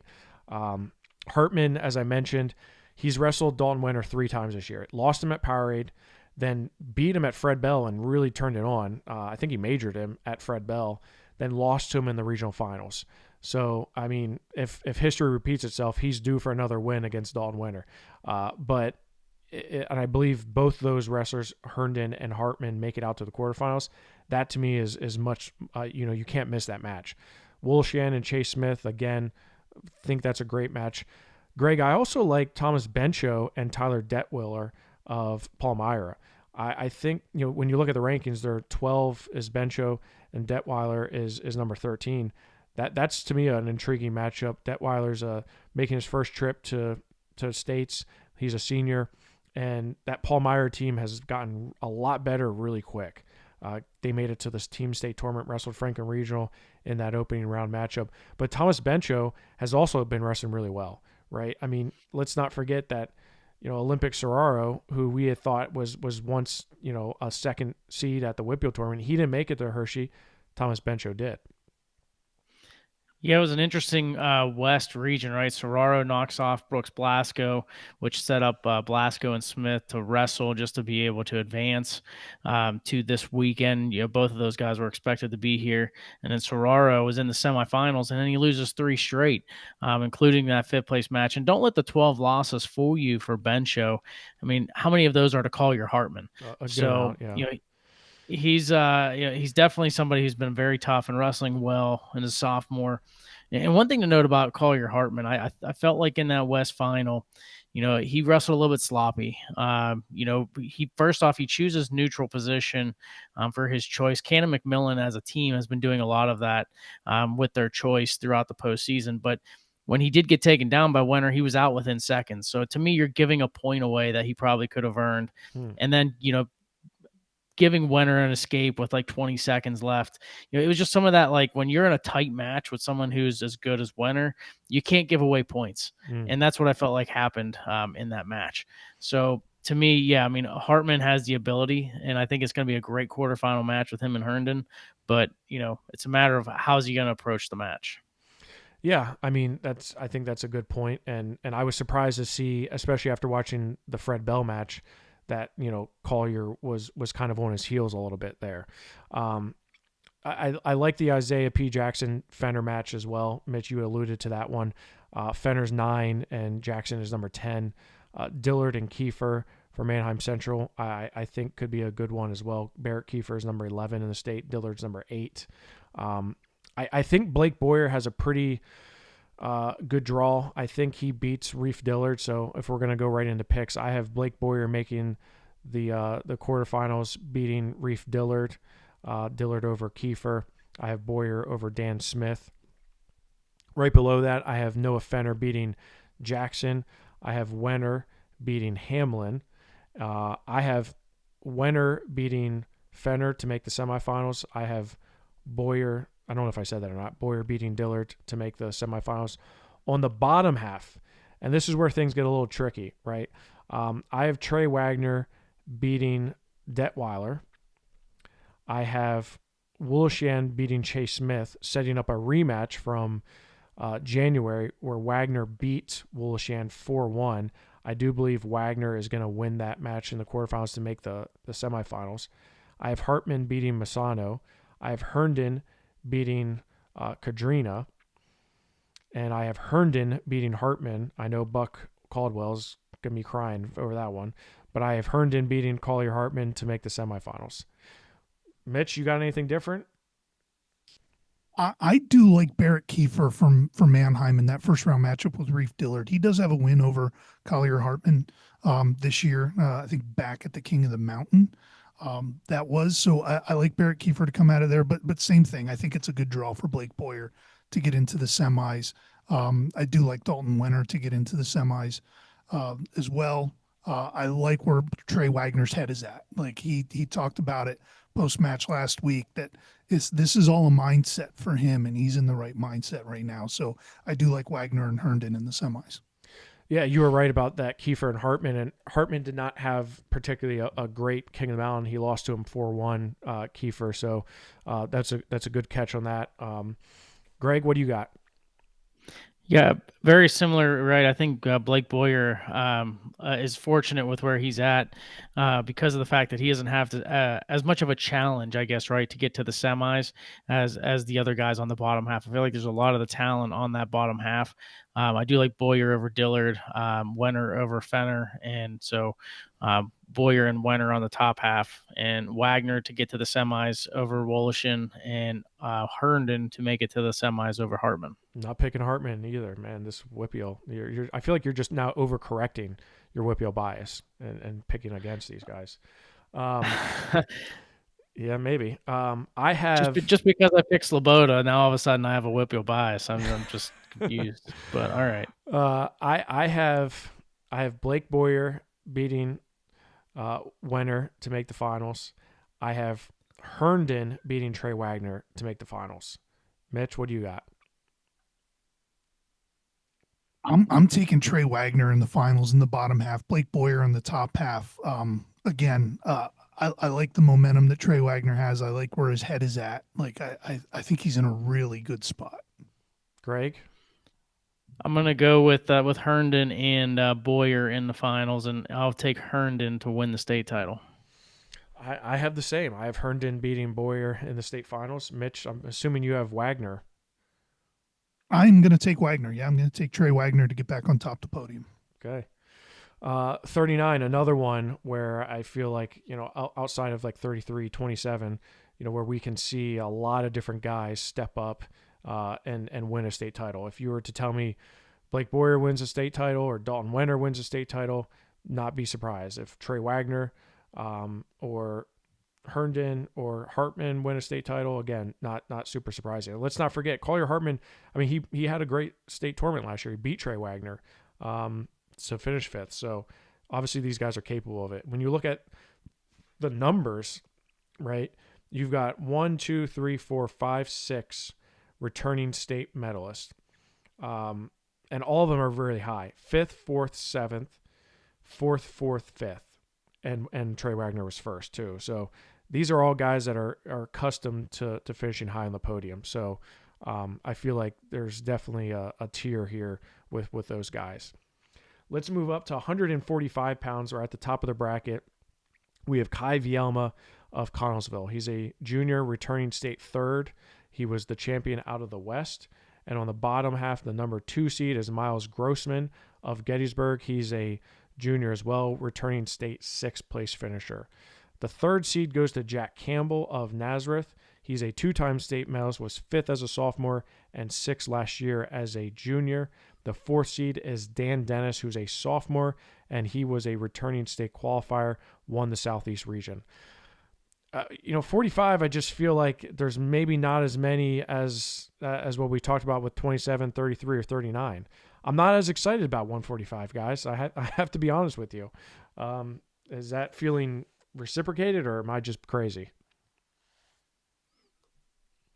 I think there's that early round potential matchup, Jack Campbell, Aiden Coons in the quarterfinal. That's a 2 versus 3 matchup. But outside of that, is there one that you're pointing at as saying this is must see kind of match? Not really. I mean, I hate to say that, but I will say this: keep an eye on Jacoby Thompson from Meadville. He really, really impressed me at the West region. To be honest with you, I mean, I don't think I put a lot of stock in him doing well. And he came out and finished 3rd in a pretty deep weight class at 145 with a lot of parity.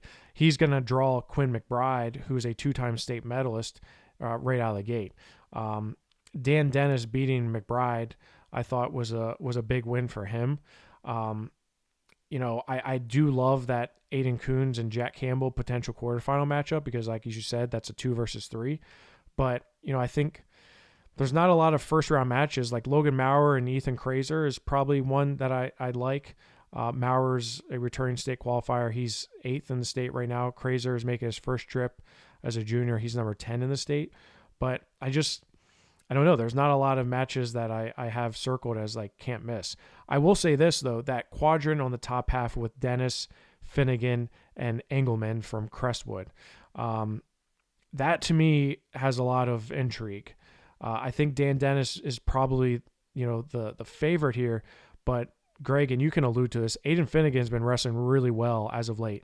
And this is a kid with 21 losses, right? I mean, he's got over 60 matches in his season, and he's been wrestling really well as of late. Engelman from Crestwood's only a freshman, but a solid freshman. I think that's a good first, pigtail round match. Yeah, I mean, Finnegan, despite those 21 losses, his second half of the season has been really special. He really showed up well for the team in some of their big matches during the team tournament, and then able to carry that over. And I would say he's gotten better as the postseason has gone on. I know I've said that about a couple of guys, but he's one in particular, right? Where a section tournament, yeah, he wrestled well, but Whippeal, he wrestled great, and I thought the West Regional he wrestled phenomenal. Was able to get a good spot in the bracket to be able to get to the semifinals, but for him to come in here and then get a fourth place finish and beating a guy like Chacon in the Conti semis, who he had lost to the previous week from Montour, so definitely a good tournament overall for him, and continuing to continue his strength throughout the season. Yeah, I feel like he's been getting better each week, right? And obviously that's the name of the game. So that helps. Mitch, what do you make of Gavin Kelton? I mean, Gavin Kelton's a guy who has a win over Trey Wagner, second out of the Northeast. Where do you foresee him? Obviously, he pulls right into Kai Vielma, but what's your take on him? He's a tough guy to get a read on. Because again, he has some of those really high highs and a couple really low lows as well. But he's capable of winning. I mean, he's a consistent starter in a really good program there. I guess maybe it's just how is he feeling that day? What's he got in him? We know he's capable of winning. It's just, is he going to put it together in that day? Yeah, I mean, you're right. Obviously, having wins over guys like Trey Wagner, but it who shows up, and that's the question. Mm-hmm. What about Jack Campbell? Is he a clear number 2 here? Because I think him and Aiden Coons, Coons is a guy who is a 2-time state qualifier, has yet to find the podium, but man, he's been wrestling really well as of late.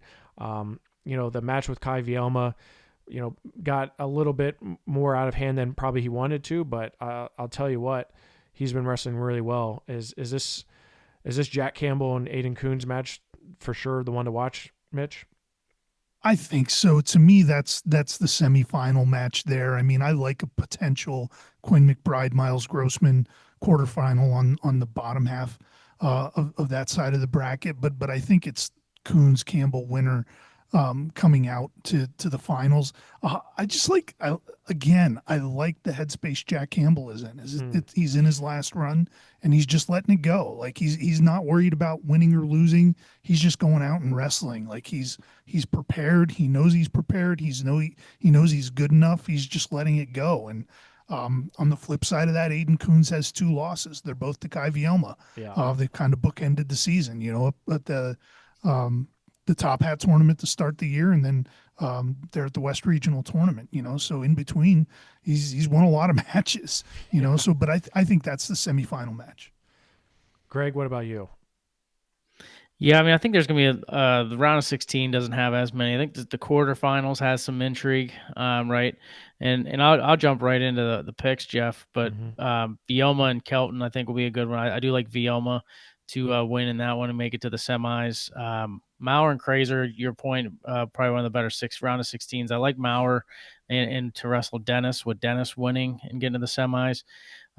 Campbell and Coons will be in the other quarterfinal. I like Campbell to win there, and McBride and Grossman. And I actually like McBride to win to advance to the semis. Yeah, I mean, that's not a bad pick. I mean, McBride's a 2-time state medalist, right? I don't think that's outside the realm of possibilities when you look at that. I would agree with you with the top half. I think Kai Vielma is going to make it out there. I think he's going to beat Francis Burke. And then I have Kelton beating Lineker, and I have Vielma beating him. I have Kraser beating Maurer, and I have Dan Dennis beating Micah Engelman, with Dan Dennis beating Kraser to make the semifinals. On the bottom half, I have Jack Campbell beating Eric Orpin. I have Coons beating Ramos. I have McBride beating Thompson. I have Grossman beating Klingensmith. I have Grossman over McBride, and I have Coons over Campbell to make the semifinals. Mitch, what do you got? No, I'm with you on everything you said, including Coons over Campbell. I do have McBride over Grossman there, two-time state medalist. Like you said, I think 9 losses this year, and are 4 of them to Dan Dennis, maybe. Like it's been a bunch of matchups there, but I like McBride into the semis. Yeah, McBride is. I mean, he keeps matches close at times, but I feel like when he's on, right? I mean, you look at these guys with common opponents.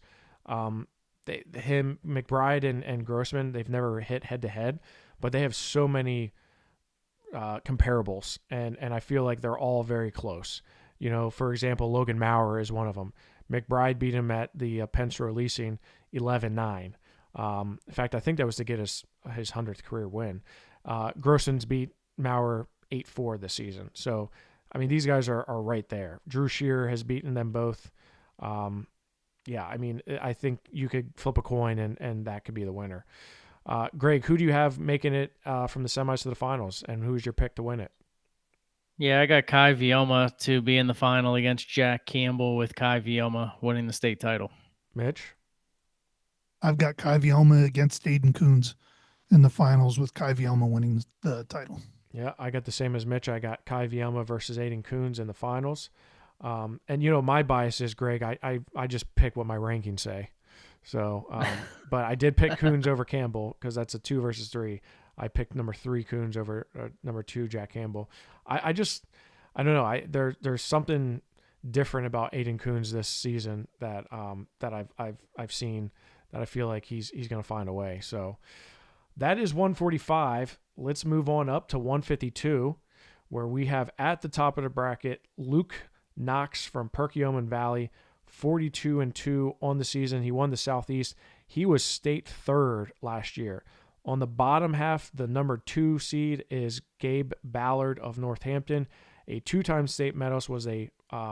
State medalist last year, was a state finalist. Finished 2nd in the state behind Keanu Dillard. Was 4th as a freshman.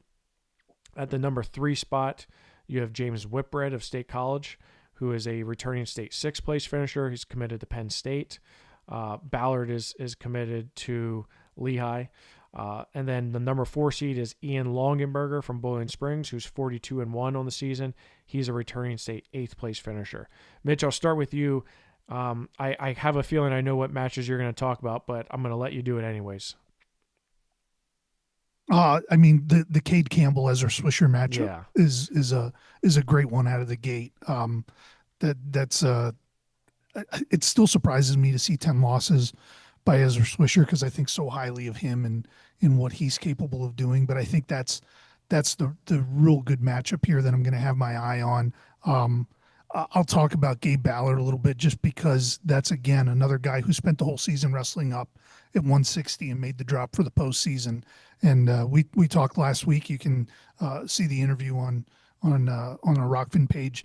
That's going to benefit him in the long run. And you could see it in the way he wrestled last week, that he's just free and easy. He's letting it fly. He's not worried about being overpowered. Like, he looks like the kid we expected him to be. Yeah, I mean, go back and watch that matchup with Melvin Miller. I mean, I feel like, he gave him everything he could, right? And in a lot of ways, and Melvin was really going after him. But before I spend too much time talking about Gabe Ballard, one of the best first round matchups, in my opinion, is Luke Hitchcock from Central Dauphin versus Zach Jaffe from Kennett. Now, this is the 4th time they've met. Hitchcock has won 2, Jaffe has won 1.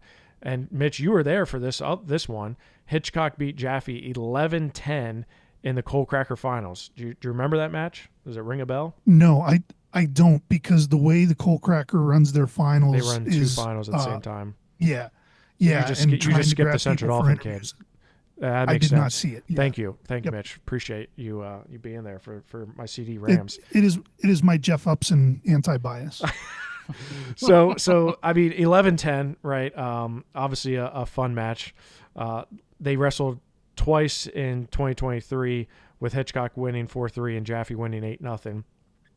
That to me is a great first round matchup between two guys that have been to the state tournament before. Swisher and Campbell, again, two returning state medalists. Campbell was a 5th place finisher, and Swisher was 8th last year.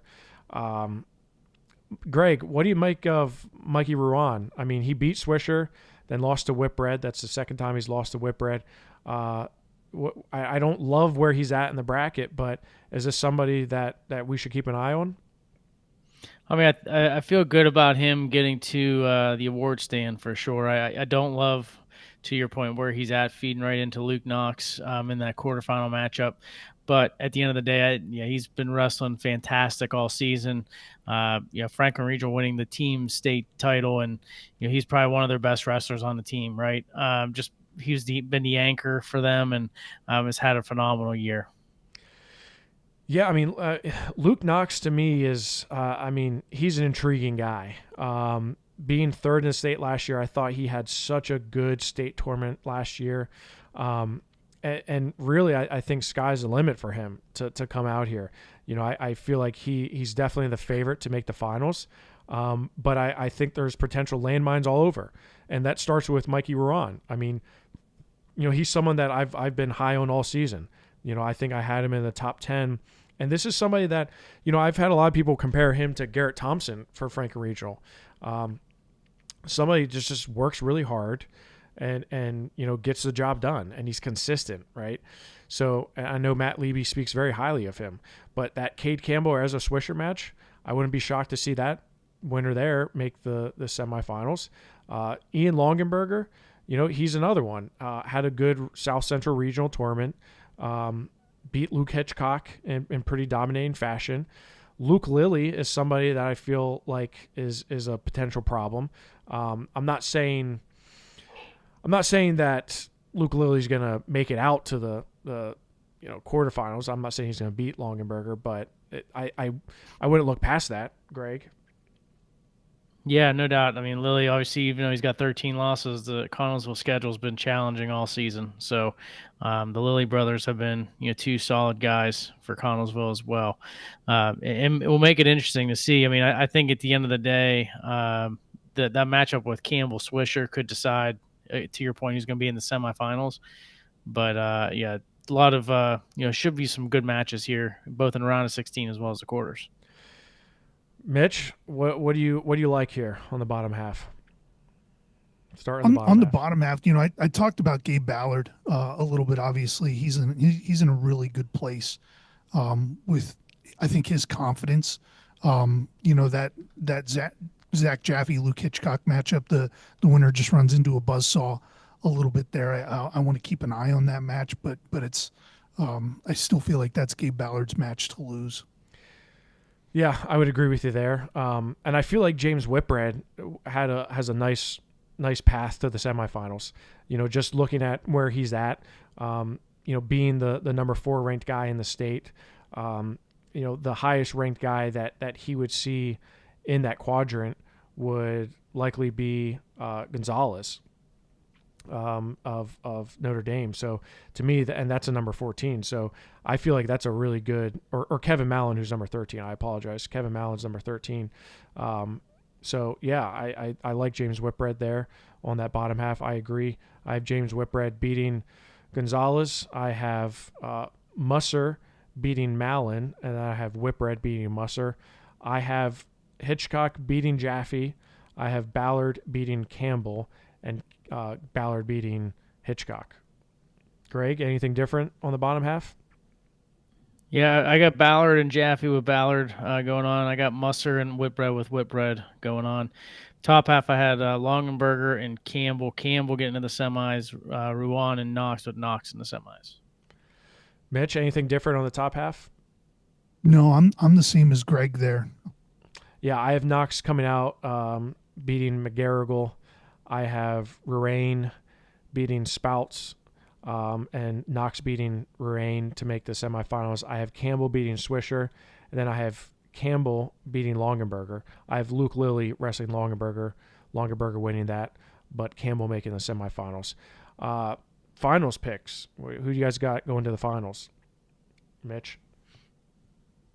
I like Luke Knox. I kind of saw his coming out party a year ago at the Trojan Wars tournament when he pinned Tyler Hood from Virginia, who I believe was nationally ranked at the time. And it feels like Luke Knox has just been on a run since then. He had wins over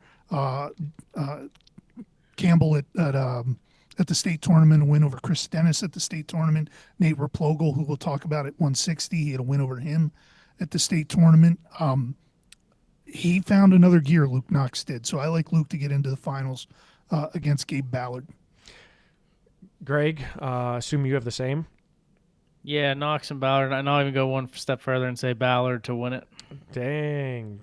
Greg says, I'm going to one-up you, Mitch. You may be in the Gabe Ballard fan club, but he's picking him to win it.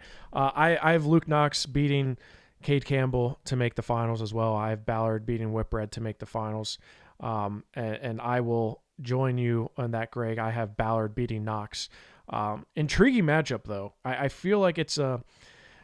like you talked about it, Mitch, with Knox. I mean, I feel like if there's one guy in the bracket outside of like a Whipred that's gonna beat Gabe Ballard, it's Luke Knox. They haven't had a ton of common opponents. Cade Campbell is one of them. Knox beat Cade Campbell 8-4, and that was last year at the state tournament. Ballard's beat him in the last 2 weeks, beat him 7-3 and then 13-4. And I like that trajectory that Ballard's on, winning that 7-3 and then making it a major decision 13-4. I think that shows that progression that he's getting into. And both Knox and Ballard have falls over Nathan Replogle. So there is that. Mitch, what do you got? Worth noting, Luke Knox is trying to be Perkiomen Valley's first state champion since 1977. Wow. And he might be one of their best shots to do that. That being said, I'm still picking Gabe Ballard to win it, but I would not be shocked in the least bit if Luke Knox wins it. Yeah, I just think Ballard I've been always impressed with him, but I just feel like he's dialed in, he's locked in, and man, he can wrestle. So, but Knox is not going to be, if they do meet, Knox is going to be a tough out. Let's go up to 160 pounds. We're at the top of the bracket. You have John Smith of Oxford, the most generic name in the history of Pennsylvania wrestling. And on the bottom half, you have Gavin Ciampoli. A little bit different there, kind of rolls off the tongue, not so well for me. Ciampoli was a West Regional champion, returning state 7th place finisher. John Smith, he was at the top because he won the Southeast region and is a returning 4th place finisher. That number 3 spot goes to Nathan Replogle of Central York, who is a returning state qualifier, just a sophomore. The 4th seed is also a sophomore. That's Tommy Sheckerty from West Scranton. Mitch, just tell me what you make of this bracket. Boy, that's a really good question. I can't Tommy Sheckerly. I can't make heads or tails of it. It's really interesting how the season's kind of been bookended with people that I've seen in this bracket. I saw Nate Replogle at the Top Hat tournament to kick off the season, and he looked like a completely different kid than he was as a freshman, both from a confidence standpoint, both from a maturity standpoint, a physical maturity standpoint as well. And I think he's carried that with him throughout the season. Tommy Sheckerly is a guy I kind of knew of a little bit. I don't know what his story was last year, why he didn't wrestle or why he was they were ineligible for transferring him and the okay. Yeah. So, well, know his sister. Gotcha. So you know his sister. I mean, I hope you would remember her. Oh, sure. Lexi. Lexi, right? Yeah. Yeah. So, and like I saw a guy last week in Tommy Sheckerly who was not overwhelmed by the moment And I even asked him, I was like, "Did you surprise yourself at all this weekend?" He's like, "No, this is exactly what I expected of myself," which is, you know, still a nuts thing to say, going down through District 11 in that Northeast Regional. But two guys who I'm really intrigued by. Yeah, I mean, Shekardy, I mean, you remember that match that he had with Ballard at the Midwinter Mayhem semifinals. I mean, he gave him everything he could handle, right? I think I agree with you. It's that, you know, that's what it was expected. You know, I don't think where you see him in the bracket. Now Shekardy comes in ranked number 4 in the state, but you have like a Johnny O'Brien who's number 5 in the state. He's a returning state qualifier. Out of North Penn. I like him as well. But to me, I feel like 60 is a little bit more wide open. And I'll tell you this, Greg, Gavin Ciampoli really impressed me at the West region. Yeah, he was super impressive. And, you know, this is one of those weights where I feel like there's a couple of names where like, oh my goodness, you know, this one's, yeah, there's a stud here, right? But with all these guys being not seniors outside of a couple, I think there's opportunity to make a name for themselves. So this time next year, you know, these guys are going to be buzzsaws as far as name recognition goes. But yeah, I thought CM Poli himself was wrestled phenomenal. He really took it to Cole Gibbons of Mount Lebanon in the finals, and would just, to me, stuck out of the West region as the number one guy. When you're looking at the round of 16, I think a matchup that sticks out to me most is Reed Grossman of Gettysburg taking on Jack White of Norwin. I think that one, you know, is a toss-up match to get into the quarters. Yeah, I mean, and that's a top 10 matchup. You got Jack White, who's number 8. And Jack White's just been sort of a journeyman for Norwin. I mean, he's been good, but not great. Just been battling. Like I have to go back and look at his record, but I mean, he's taken a lot of losses early in his career, and he just is a guy who just stuck with it. You know, he didn't even make it to regionals last year, and now he made it to the state tournament. He's a big reason why Norwin was as good as they were this season as a dual team. But I have Jack White number 8 in the state, Reed Grossman number 9. So that's a top 10 matchup right out of the gate there between Grossman and White. I also like Cole Gibbons and Clint Miller. Clint Miller is a guy who was a state qualifier last year. Gibbons was a state qualifier 2 years ago, but I thought he's been wrestling well. Outside of that match with CM Poli. Mitch, what do you make of Dom Tunison of Nazareth? Because one, I'm shocked that he can make 160, but two, I feel like he could be a potential problem. Yeah, I think before he lost in the finals last week to Schechter Lee, he had won like 19 matches in a row. He was kind of one of those victims of just that brutal early season schedule that Nazareth always wrestles, you know, and he took some losses early on, but then was really on a run here for the last month and a half, 2 months or so. And he wrestled like it. I mean, it took a late takedown, a reversal from Schechter Lee to win in the finals last week. I mean, this is a guy who was like 26 and 15 a year ago. Right. You know, didn't get out of the region, finished 6th at the regional tournament, and he just put it together. You know, it's a guy who's coming into his own. He's going to NYU to wrestle next year, which means he's probably super smart, way smarter than I am. You know, like it's an interesting matchup with Cade McDowell in that first round, but he's a guy that I can see winning a bunch of matches in Hershey this weekend. Yeah, I agree with you. I feel like there's a lot of those guys here. Carter Klebov is another one who's been wrestling up and has come down to 160 and has been wrestling well. JD Heiser from Parkland, another one who is a returning state qualifier, but he finds himself kind of he fell to Cade McDowell from Downtown East, so now he's ranked number 17th in the state. But these are all guys, a lot of these guys have been there before. Keith Barker, another one. He has never made it to a regional tournament. Now he made it to the state tournament, right? So I think CM Poli has a pretty clear shot to the semifinals, in my opinion. Montegary from Governor Mifflin, I feel like is a tough out where he's at in the bracket. He's had some good wins. In fact, he beat James Whipred of of State College earlier this year. So I think that shows how good he is. But Greg, let's start with you. What do you have on the top half? Yeah, I got Smith advancing into the quarters, taking on White, with Smith getting to the semis. I have Gibbons beating Miller and Schecterly winning as well into the quarters. I'm actually going to go with Gibbons to pull the upset there and make it into the semifinals against Smith.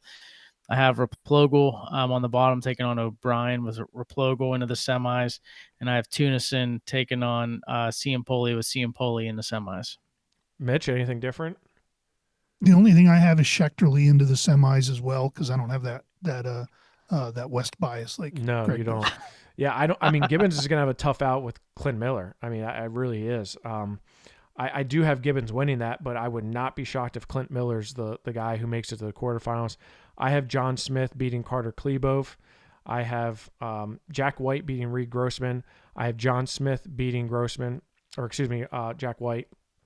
I have Gibbons beating Miller. I have Shekardy beating J.D. Heiser to make, and then I have Shekardy to make the semifinals against John Smith. On the bottom half, I have Nathan Replogle beating Moya from Parkland. I have O'Brien beating Barker. I have Tunison beating McDowell, and Ciampoli beating Montegera to make the quarterfinals, with Ciampola beating Damas Tunison and Replogle beating Johnny O'Brien to make the semifinals. Mitch? Yeah, same on the bottom half. Nate Replogle into the semis against Gavin Ciampoli. Gregory? Going into the finals, I have Ciampoli into the finals taking on Smith, and I actually have Ciampoli winning it. Whoa, whoa! We finally woke up here. We got something like it was like a broken record. Oh, we have this guy winning and this guy. Now Greg throws in a curveball from outer space. Wow, Greg, why the pick? You know what? I was just super impressed with him Yeah, this past weekend. He was impressive. No, I mean, I think the West, was good. I'm not gonna say it was like it was. I think there's a lot of quality guys, and I'm not saying high end, but I just thought overall, I think with the West, like a guy like Cole Gibbons keeps it close with everybody, and usually it's a takedown match. Whereas where I think he could make the semis if he can keep it close with Miller and Schecterly, but you look at Ciampoli, he just dominated that match. He did. Was able to take Gibbons completely out of his rhythm, and to me, the way he wrestled, he just seems like he's on a different level right now. Mitch? I like Replogle into the finals here. All three of his losses came at the King of the Mountain back to back to back. Gabe Ballard, Ezra Swisher, Gavin Ciampoli. Yep. Lost to all three of them. I think it was just a bad weekend for him. 5-4 loss to Ciampoli there. So I like Replogle into the finals against John Smith, and I'm going to take Replogle to win it. Whew, we've got fireworks coming at 160, man. We're almost 2 hours in, and I'm finally waking up. Appreciate you guys doing this. I feel like Replogle just packed it in at the King of Mountain after he got pinned by Gabe Ballard. I honestly do. Not saying like he beat Whipred, then gets pinned by Ballard in the first period, and loses to Swisher and Ciampoli in back-to-back matches. Since then, I feel like he's been wrestling really, really well. He beat Jordan Thompson from Bradford at the Ultimate Warrior tournament. I thought that was a good win for him. And he's been teching people left and right. So as impressive as Ciampoli was, I kind of tend to agree with you, Mitch. I do have Replogle beating Ciampoli to make the finals, and I have John Smith beating Shekarly to make the finals. And I have Replogle beating John Smith. So we're all full of fireworks here today. Any closing thoughts on 160? Greg, are you still with us? Wake up, bud. Hey, I'm ready to go. 172, buddy. 172. Let's go. McCaden Speece from Wilson West Lawn. He's a two-time state medalist, was fifth as a sophomore, fourth as a junior. He's all the way up to 172. Last year, he's at 145. He's 51-1. He's your top seed. At the bottom, you have Chris Dennis from Central Bucks West, a three-time state medalist, sixth, and fourth in his last 3 years. Your third seed is Brock Frabel of Southern Lehigh. He is making his first trip to Hershey as a junior. And your 4th seed is some guy named Teague Sanderson, and he was wearing a Kale's cookie shirt at the West Region. I'm not a detective. I was only blessed to be a sergeant, but not smart enough to be a detective. But I feel like there may be something going on here. Mitch, what do you like about 172? I'm a big Brock Frable fan. I had some like you look at him and he just looks like a wrestler. I was talking to Nate Brown a little bit because Nate has worked with Brock quite a bit, and I said there's a couple things that strike me about him just in watching him and getting to talk to him.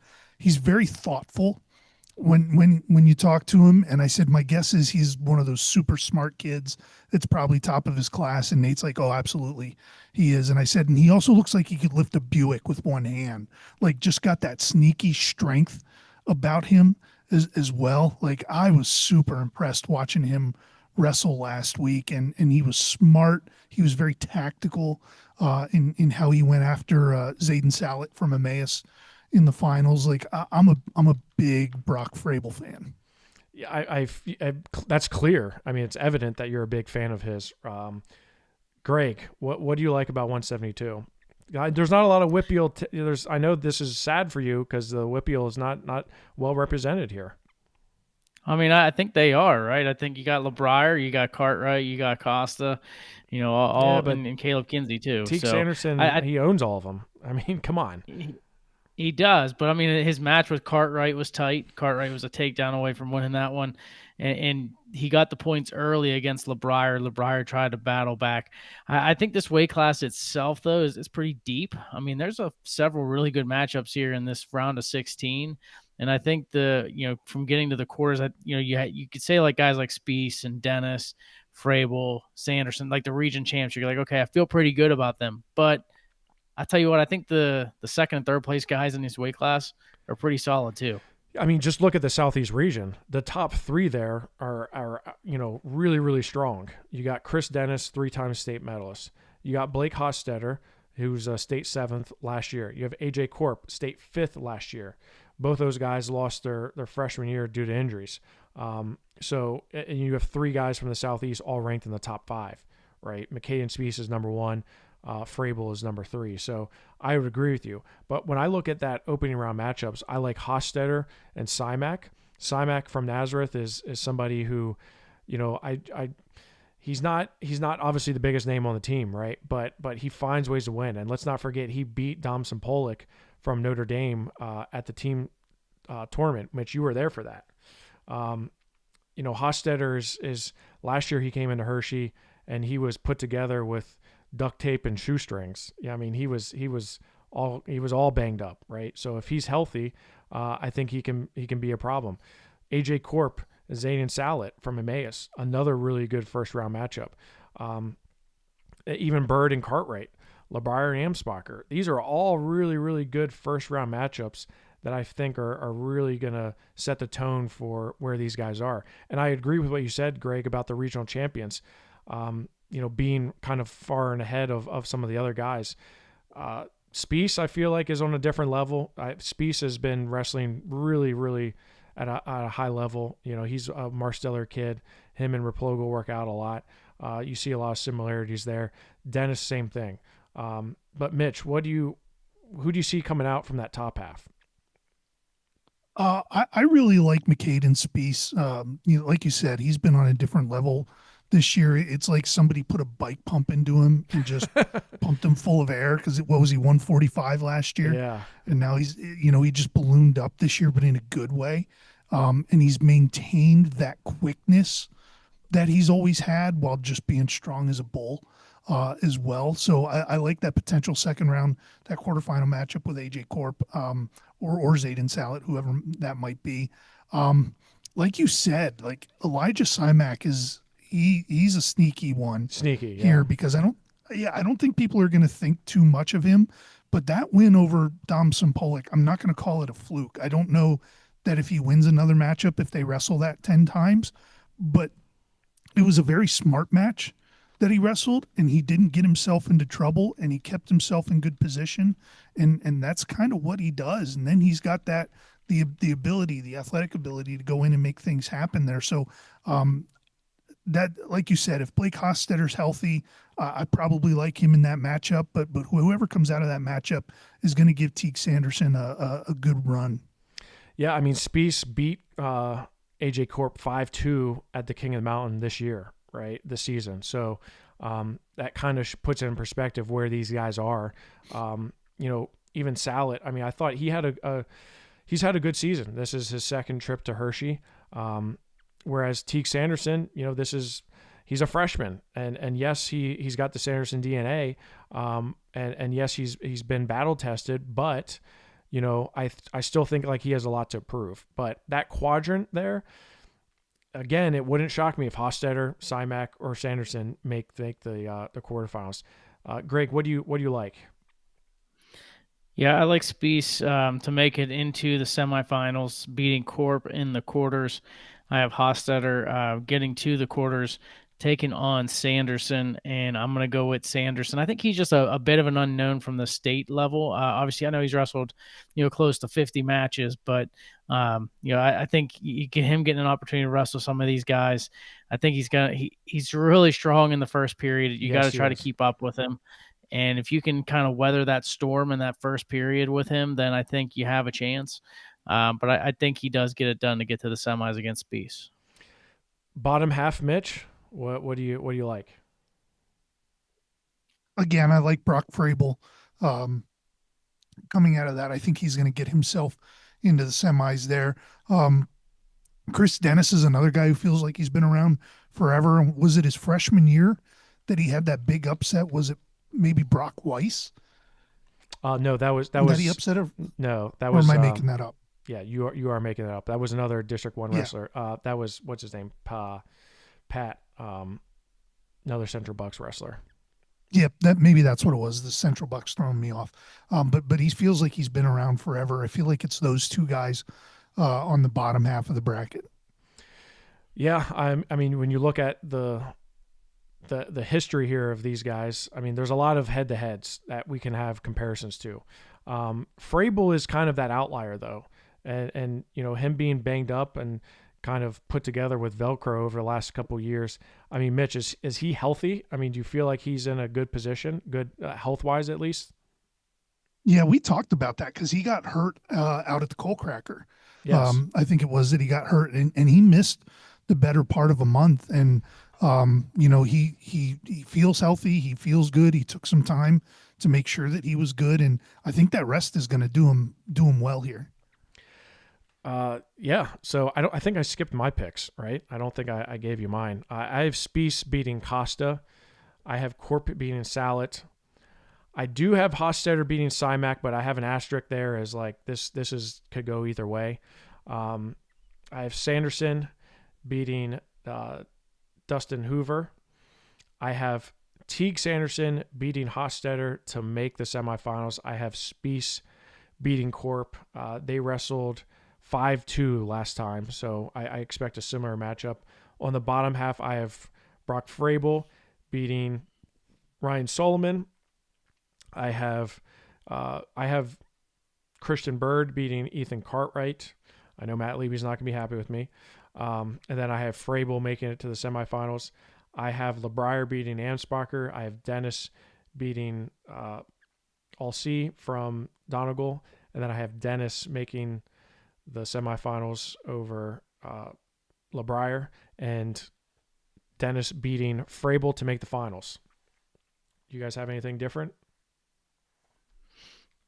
No, nothing different on my side. Okay, who do you guys have winning this between Spieth and Dennis? I have Spieth. Same here. Okay, I too have Spieth. This was a very close match. This is something where I feel like this could go either way between these two. Spieth is somebody who, like you said, Mitch, he's put up a lot of weight. These two did hit at the Escape to Rock. Spieth won by injury default. I believe he was winning the match at the time. I can't remember exactly what the score was. I feel like he was up maybe 4-1, 4-2, something like that. at the time of the default, but this is certainly one that's going to be a tight one.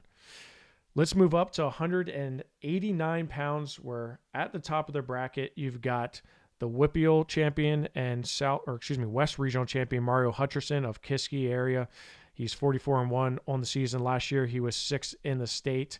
And on the bottom half, the second seed is Dom Sampolik from Notre Dame Green Pond.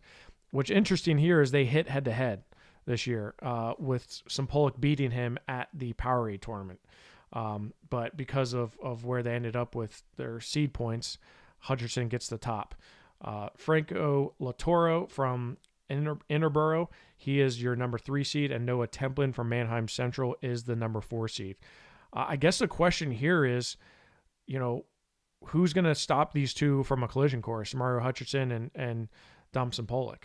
And I'll start with you, Greg. I mean, I guess the one guy that comes to mind is Hunter Snyder from Latrobe on the bottom half. It depends what Snyder shows up, right? He looked really good in the West tournament. The WPIAL tournament, he didn't look as strong. Hutcherson, I think, majored him, and he went to overtime with Bryce Collins, who's wrestling phenomenal, by the way. But Snyder at the West Regional, I thought, really turned it on. But to me, he is the one guy, if you're looking for somebody to be able to stop those two from meeting in the finals, it's him. But Hutcherson, to me, is just he's raised his wrestling to another level here in the postseason. Mitch? To me, that guy on the top half is Braden Zurcher from Nazareth. A 1-point loss 2 weeks ago to Sampolik in the District 11 final. It was a late takedown last week off of Braden Zurcher's shot that gave Sampolik the win in the regional final. Zurcher, I think, is coming off a state 4th, maybe. Yes, he was 4th last year. Yep. Fourth time at the state tournament. Really has put it all together the last couple of years. So I think if on the top half there's anybody to throw a wrench into that, it could be Braden Zurcher. A lot of smart guys here. Zurcher's going to Cornell. Michael Spielman's going to Harvard. So some high IQ individuals here. I have personally one of my favorite first round matchups has to be Michael Spielman versus Terrell McFarland from Pottsville. This is Terrell McFarland's first time back in Hershey since he was a freshman. He's a huge freestyle Greco guy. I mean, he loves to throw. Spielman, he has lost a number of times to Franco Latore from Interboro. I think at least 3 times off the top of my head. But Spielman's a 2-time state medalist. He finished 8th the last 2 years, sophomore and junior year, and he won the Midwinter Mayhem, looked really good there at that tournament. So I think that's a good first-round matchup. Not saying that either McFarland or Spielman is going to be able to hang with Hutcherson, because I think Hutcherson's wrestling on a different level right now. But I do believe that first-round matchup's a pretty solid one. Zurcher has a favorable matchup with Clayton. And I think, to be honest with you, I think Zurcher has a nice path to the semifinals and against Mario Hutcherson, because I don't think the South Central Regional is particularly strong here. I mean, Templin's good. He's a 2-time regional 6th place finisher making his first trip to Hershey. But there wasn't a ton of depth here in the South Central Regional. To me, Hunter Snyder, it depends on what Hunter Snyder shows up, Greg. And we've seen it time and time again. Hunter Snyder is a 2-time state medalist, was 6th as a freshman, 3rd last year as a sophomore, beat Zurcher in that 3rd and 4th place match. But there's been times this year where Snyder just hasn't looked quite himself. So I have questions on whether he's going to be able to make it into the semifinals. Mitch, you didn't get to have you got to see Franco Latore at all from Interboro? I know he was at Coldcraft. I have not. 2 years ago. No. But he's a fun one to watch as well. He's another big thrower. He does a lot of freestyle and Greco. All right, let's go picks. Mitch, what do you got? I like Mario Hutcherson on the top half of the bracket there. It was so hard to evaluate him last year just because he was a freshman in an upper weight and you weren't sure, to me at least, you weren't sure what was just the lack of physical maturity versus any kind of lack of wrestling skill. This is the Mario Hutcherson I was expecting when I heard about him over the last few years. Right. So I see him getting past Michael Spielman into the semifinals there. Like you said, Braden Zurcher as well has a really nice path, I think, into the semis as well. Greg? Yeah, I mean, I think Hutcherson, to my point earlier, has raised his level here in the postseason. And you keep in mind last year too, he was injured, to finish in sixth place. This So is the second to week me, in a I row think, Greg's informed us that. hey, it's just a It's a reminder. fact. Yeah. Spielman over McFarland. I got Zurcher and Templin with Zurcher in the semis taking on Hutcherson. All right. I have Hutcherson beating Gillihan. I have Spielman beating McFarland with Hutcherson beating Spielman. I have Zurcher beating Clayton. I have Templin beating Jackson Long. I have Zurcher beating Templin to the semifinals. And you know what? Let's go a step further. I got a Hutcherson beating Zurcher to make the finals. I have Franco Lattori beating Justin Kossover from Easton in that first matchup. I have Hunter Snyder beating Kaden Shearer. I have Bryce Collins beating Gensel, and I have Domson Pollock beating Mason Richards. Although I like that first round matchup with Mason Richards and Noah Williams. Noah Williams is a very solid freshman from State College. I have some Pollock beating Collins to make the semifinals. I have Snyder beating Lattori to make the semifinals. Where do you guys go from there? I have Lattori going into the quarters against Snyder, with Snyder in the semis. I have Collins over Gensel, some Pollock into the quarters, some Pollock into the semis, and to go a step further, some Pollock and Hutcherson in the final. Mitch? I'm with Greg 100% on that. That's the first time anyone's ever said that, but yeah, I agree. That's I have the same thing. Now this is a rematch from the Powerade. Where do you guys see this going? Because some Pollock, I mean, he looks really good at Powerade, but he's had some susceptible moments since then, right? Losing to a guy who bumped up a weight class in CIMAC. So Mitch, what do you make of this finals match? I think there was a big weight lifted off some Pollock's shoulders last week. I mean, there's been a big back and forth the last couple of weeks between Notre Dame fans and Nazareth fans, to the point where really like 7 people got kicked out of the stands last week. Seriously? After the Pollock Zurcher matchup. Yeah, no fighting or anything like that, but it's been contentious the last couple of weeks, and just the relief and the exuberance from Domson Pollock after winning last week. It looked like a big weight off of his shoulders. So I think he's ready to compete at his highest level, but I really do think this is Mario Hutcherson's hello world moment. Greg, you agree? 100%. It's definitely Hutcherson winning the state title here. Yeah, I agree with you. I mean, it was a 4-3 match the last time they wrestled. I think Hutcherson's just been on a different level as of late, and I just feel like he's the guy. He's the favorite coming into this. So, we'll see what happens. But 89, full of talent all over the place. Let's move up to 215 pounds at the top of the bracket. You have returning state champion, Penn State commit Elijah Brown of Bell Vernon. He's your top seed. On the bottom half, you have Paxton Hunt of Garnett Valley. Paxton Hunt is a now a three-time state qualifier out of Garnett Valley, won the Southeast region. Your third seed is Connor Smalley of Notre Dame GP, and your fourth seed is Cole Staker of Eastern York. I'll tell you this, guys. The regional champs, they don't scream at you like threats. I don't know.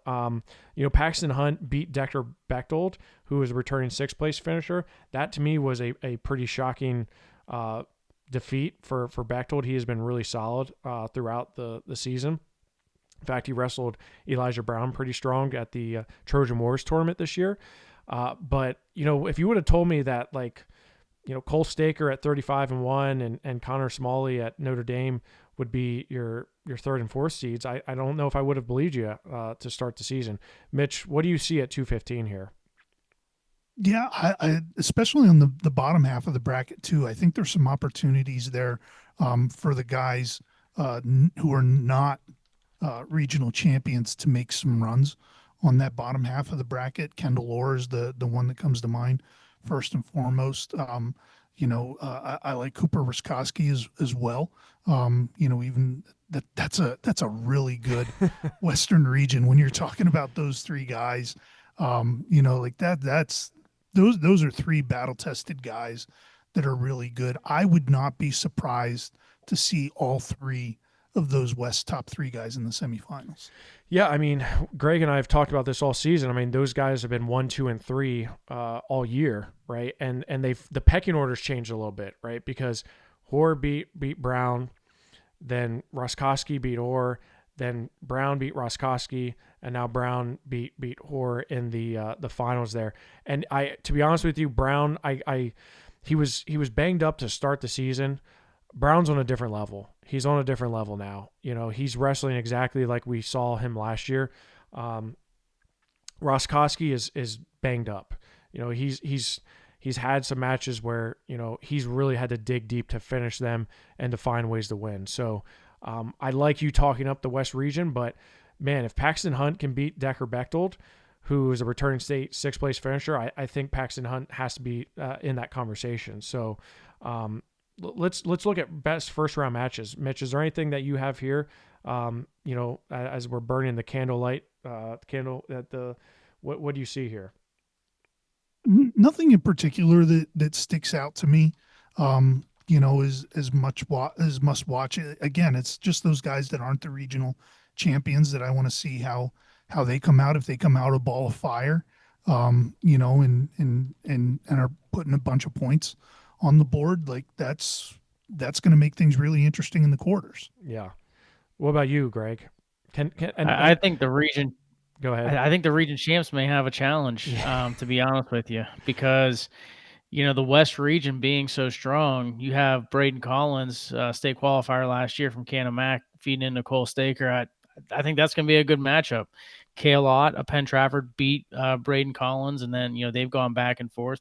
Cale Ott, I think he's going to have I think Paxton Hunt's, if he's going to actually get to the finals, he's going to beat Cale Ott. He's probably going to beat Cooper Ruskowski, and he had to beat Kendall Orr. So you're going to have to go through the West region if you're Paxton Hunt to do it. And really, I think Bechtold did himself a favor by losing to Hunt, because he's got a better shot to the semis. He kind of does, and I'm not saying that these predetermined brackets are like that, but he kind of does have a little bit of a better draw, right, to the semifinals. Now he's on the same side as Elijah Brown, which obviously you probably don't want to be there because you think you can be number 2 in the state, but I think Decker Bechtold's sitting very pretty to make the semifinals. I agree with you.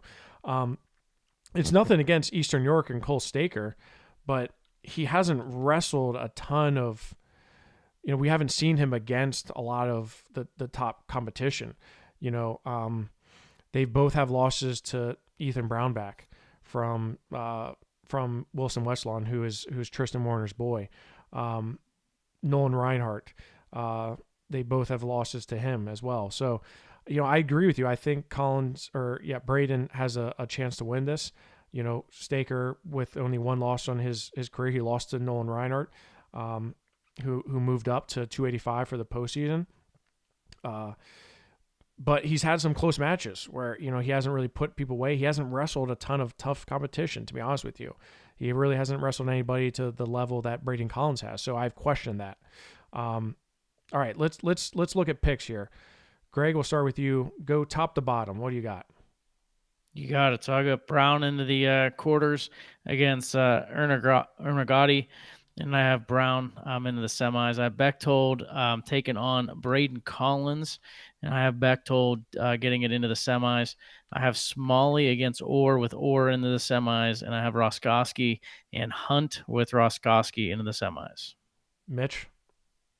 The only change I'll make is I like Paxton Hunt getting into the semis, beating Cooper Ruskowski. Wow. Okay. I have Elijah Brown making it, beating Derman the first match. I have Ermagati from Penridge beating Spindler and Brown beating him. I have Bechtold beating Botesh. How do you say that, Mitch? Boch. Boch. Yep. I got Bechtold beating Boach. I do have Staker beating Collins, and I have Bechtold beating Staker. I have Smalley beating Fairball. I have Orr beating Brownback, with Orr making it to the semifinals. I have Roskowski beating White, Hunt beating Ott, and Roskowski making the semifinals against Kendall Orr. Let's go from there. Where do you guys got from there, Greg? Brown into the finals, taking on Orr. That one's a toss-up match to me. I think if Roskowski's healthy, I'm going Roskowski. He definitely is not wrestling at 100%, and you can tell. And because of that, with that being such a toss-up match, I'd go with Kendall Orr, with Elijah Brown winning it. Mitch? Same for me. Yeah, I mean, I think it's hard to not pick Elijah Brown to win a title here again, especially the way he's been wrestling.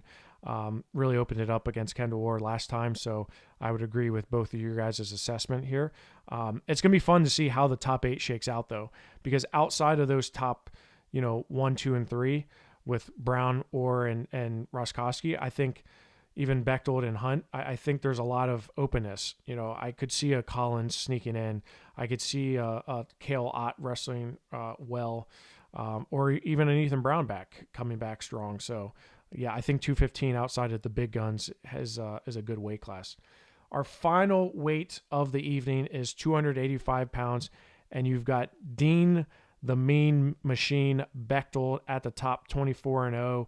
He is a returning state champion, a 3-time state medalist, was 6 as a freshman, runner-up as a sophomore, won it last year.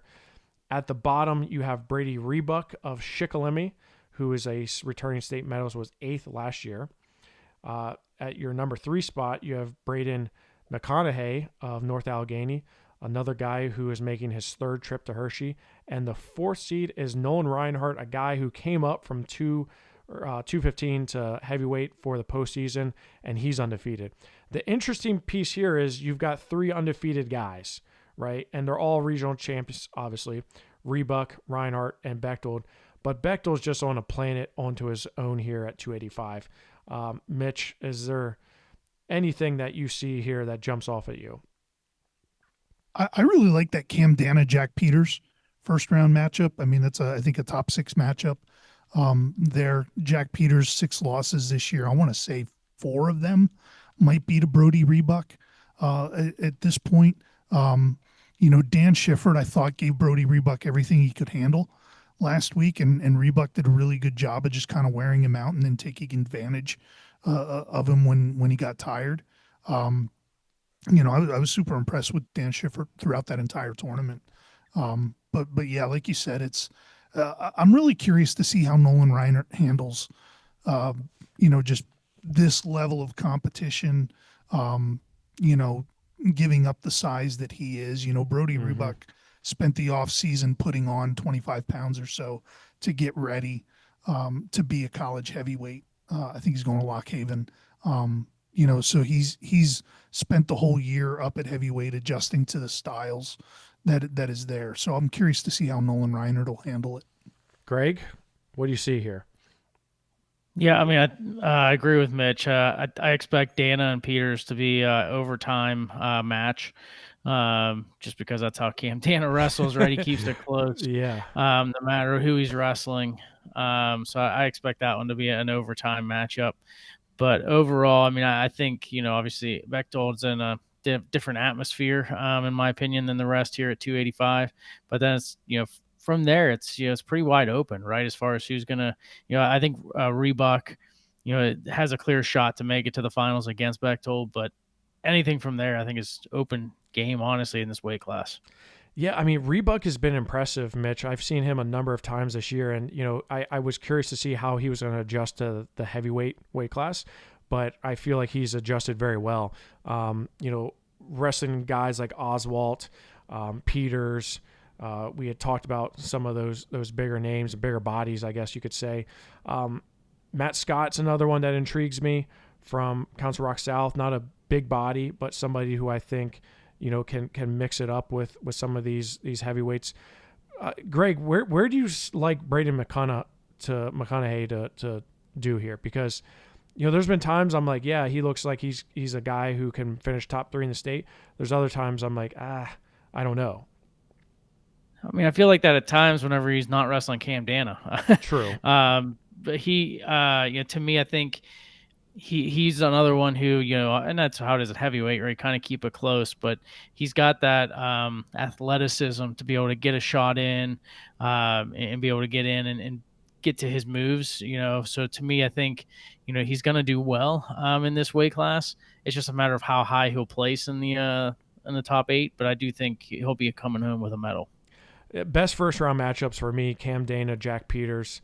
That's a 4 versus a 6. Peters is a 2-time state qualifier. Dana was a state qualifier last year. I think that's probably one of the better first round matchups. I also like Kevin Oswalt and Robert Rose. Rose has been sort of coming onto the scene a little bit late, and I agree with you, Mitch, about Nolan Reinhardt. Interested to see how he adjusts to that heavyweight style. Let's go picks here. Greg, I know you're looking to get to bed. You're like one of those toddlers that like we gotta tuck him in or he's gonna have a meltdown here. So want to make sure you get your bed your 8 hours. But what do you see, Greg, here on the top to bottom half?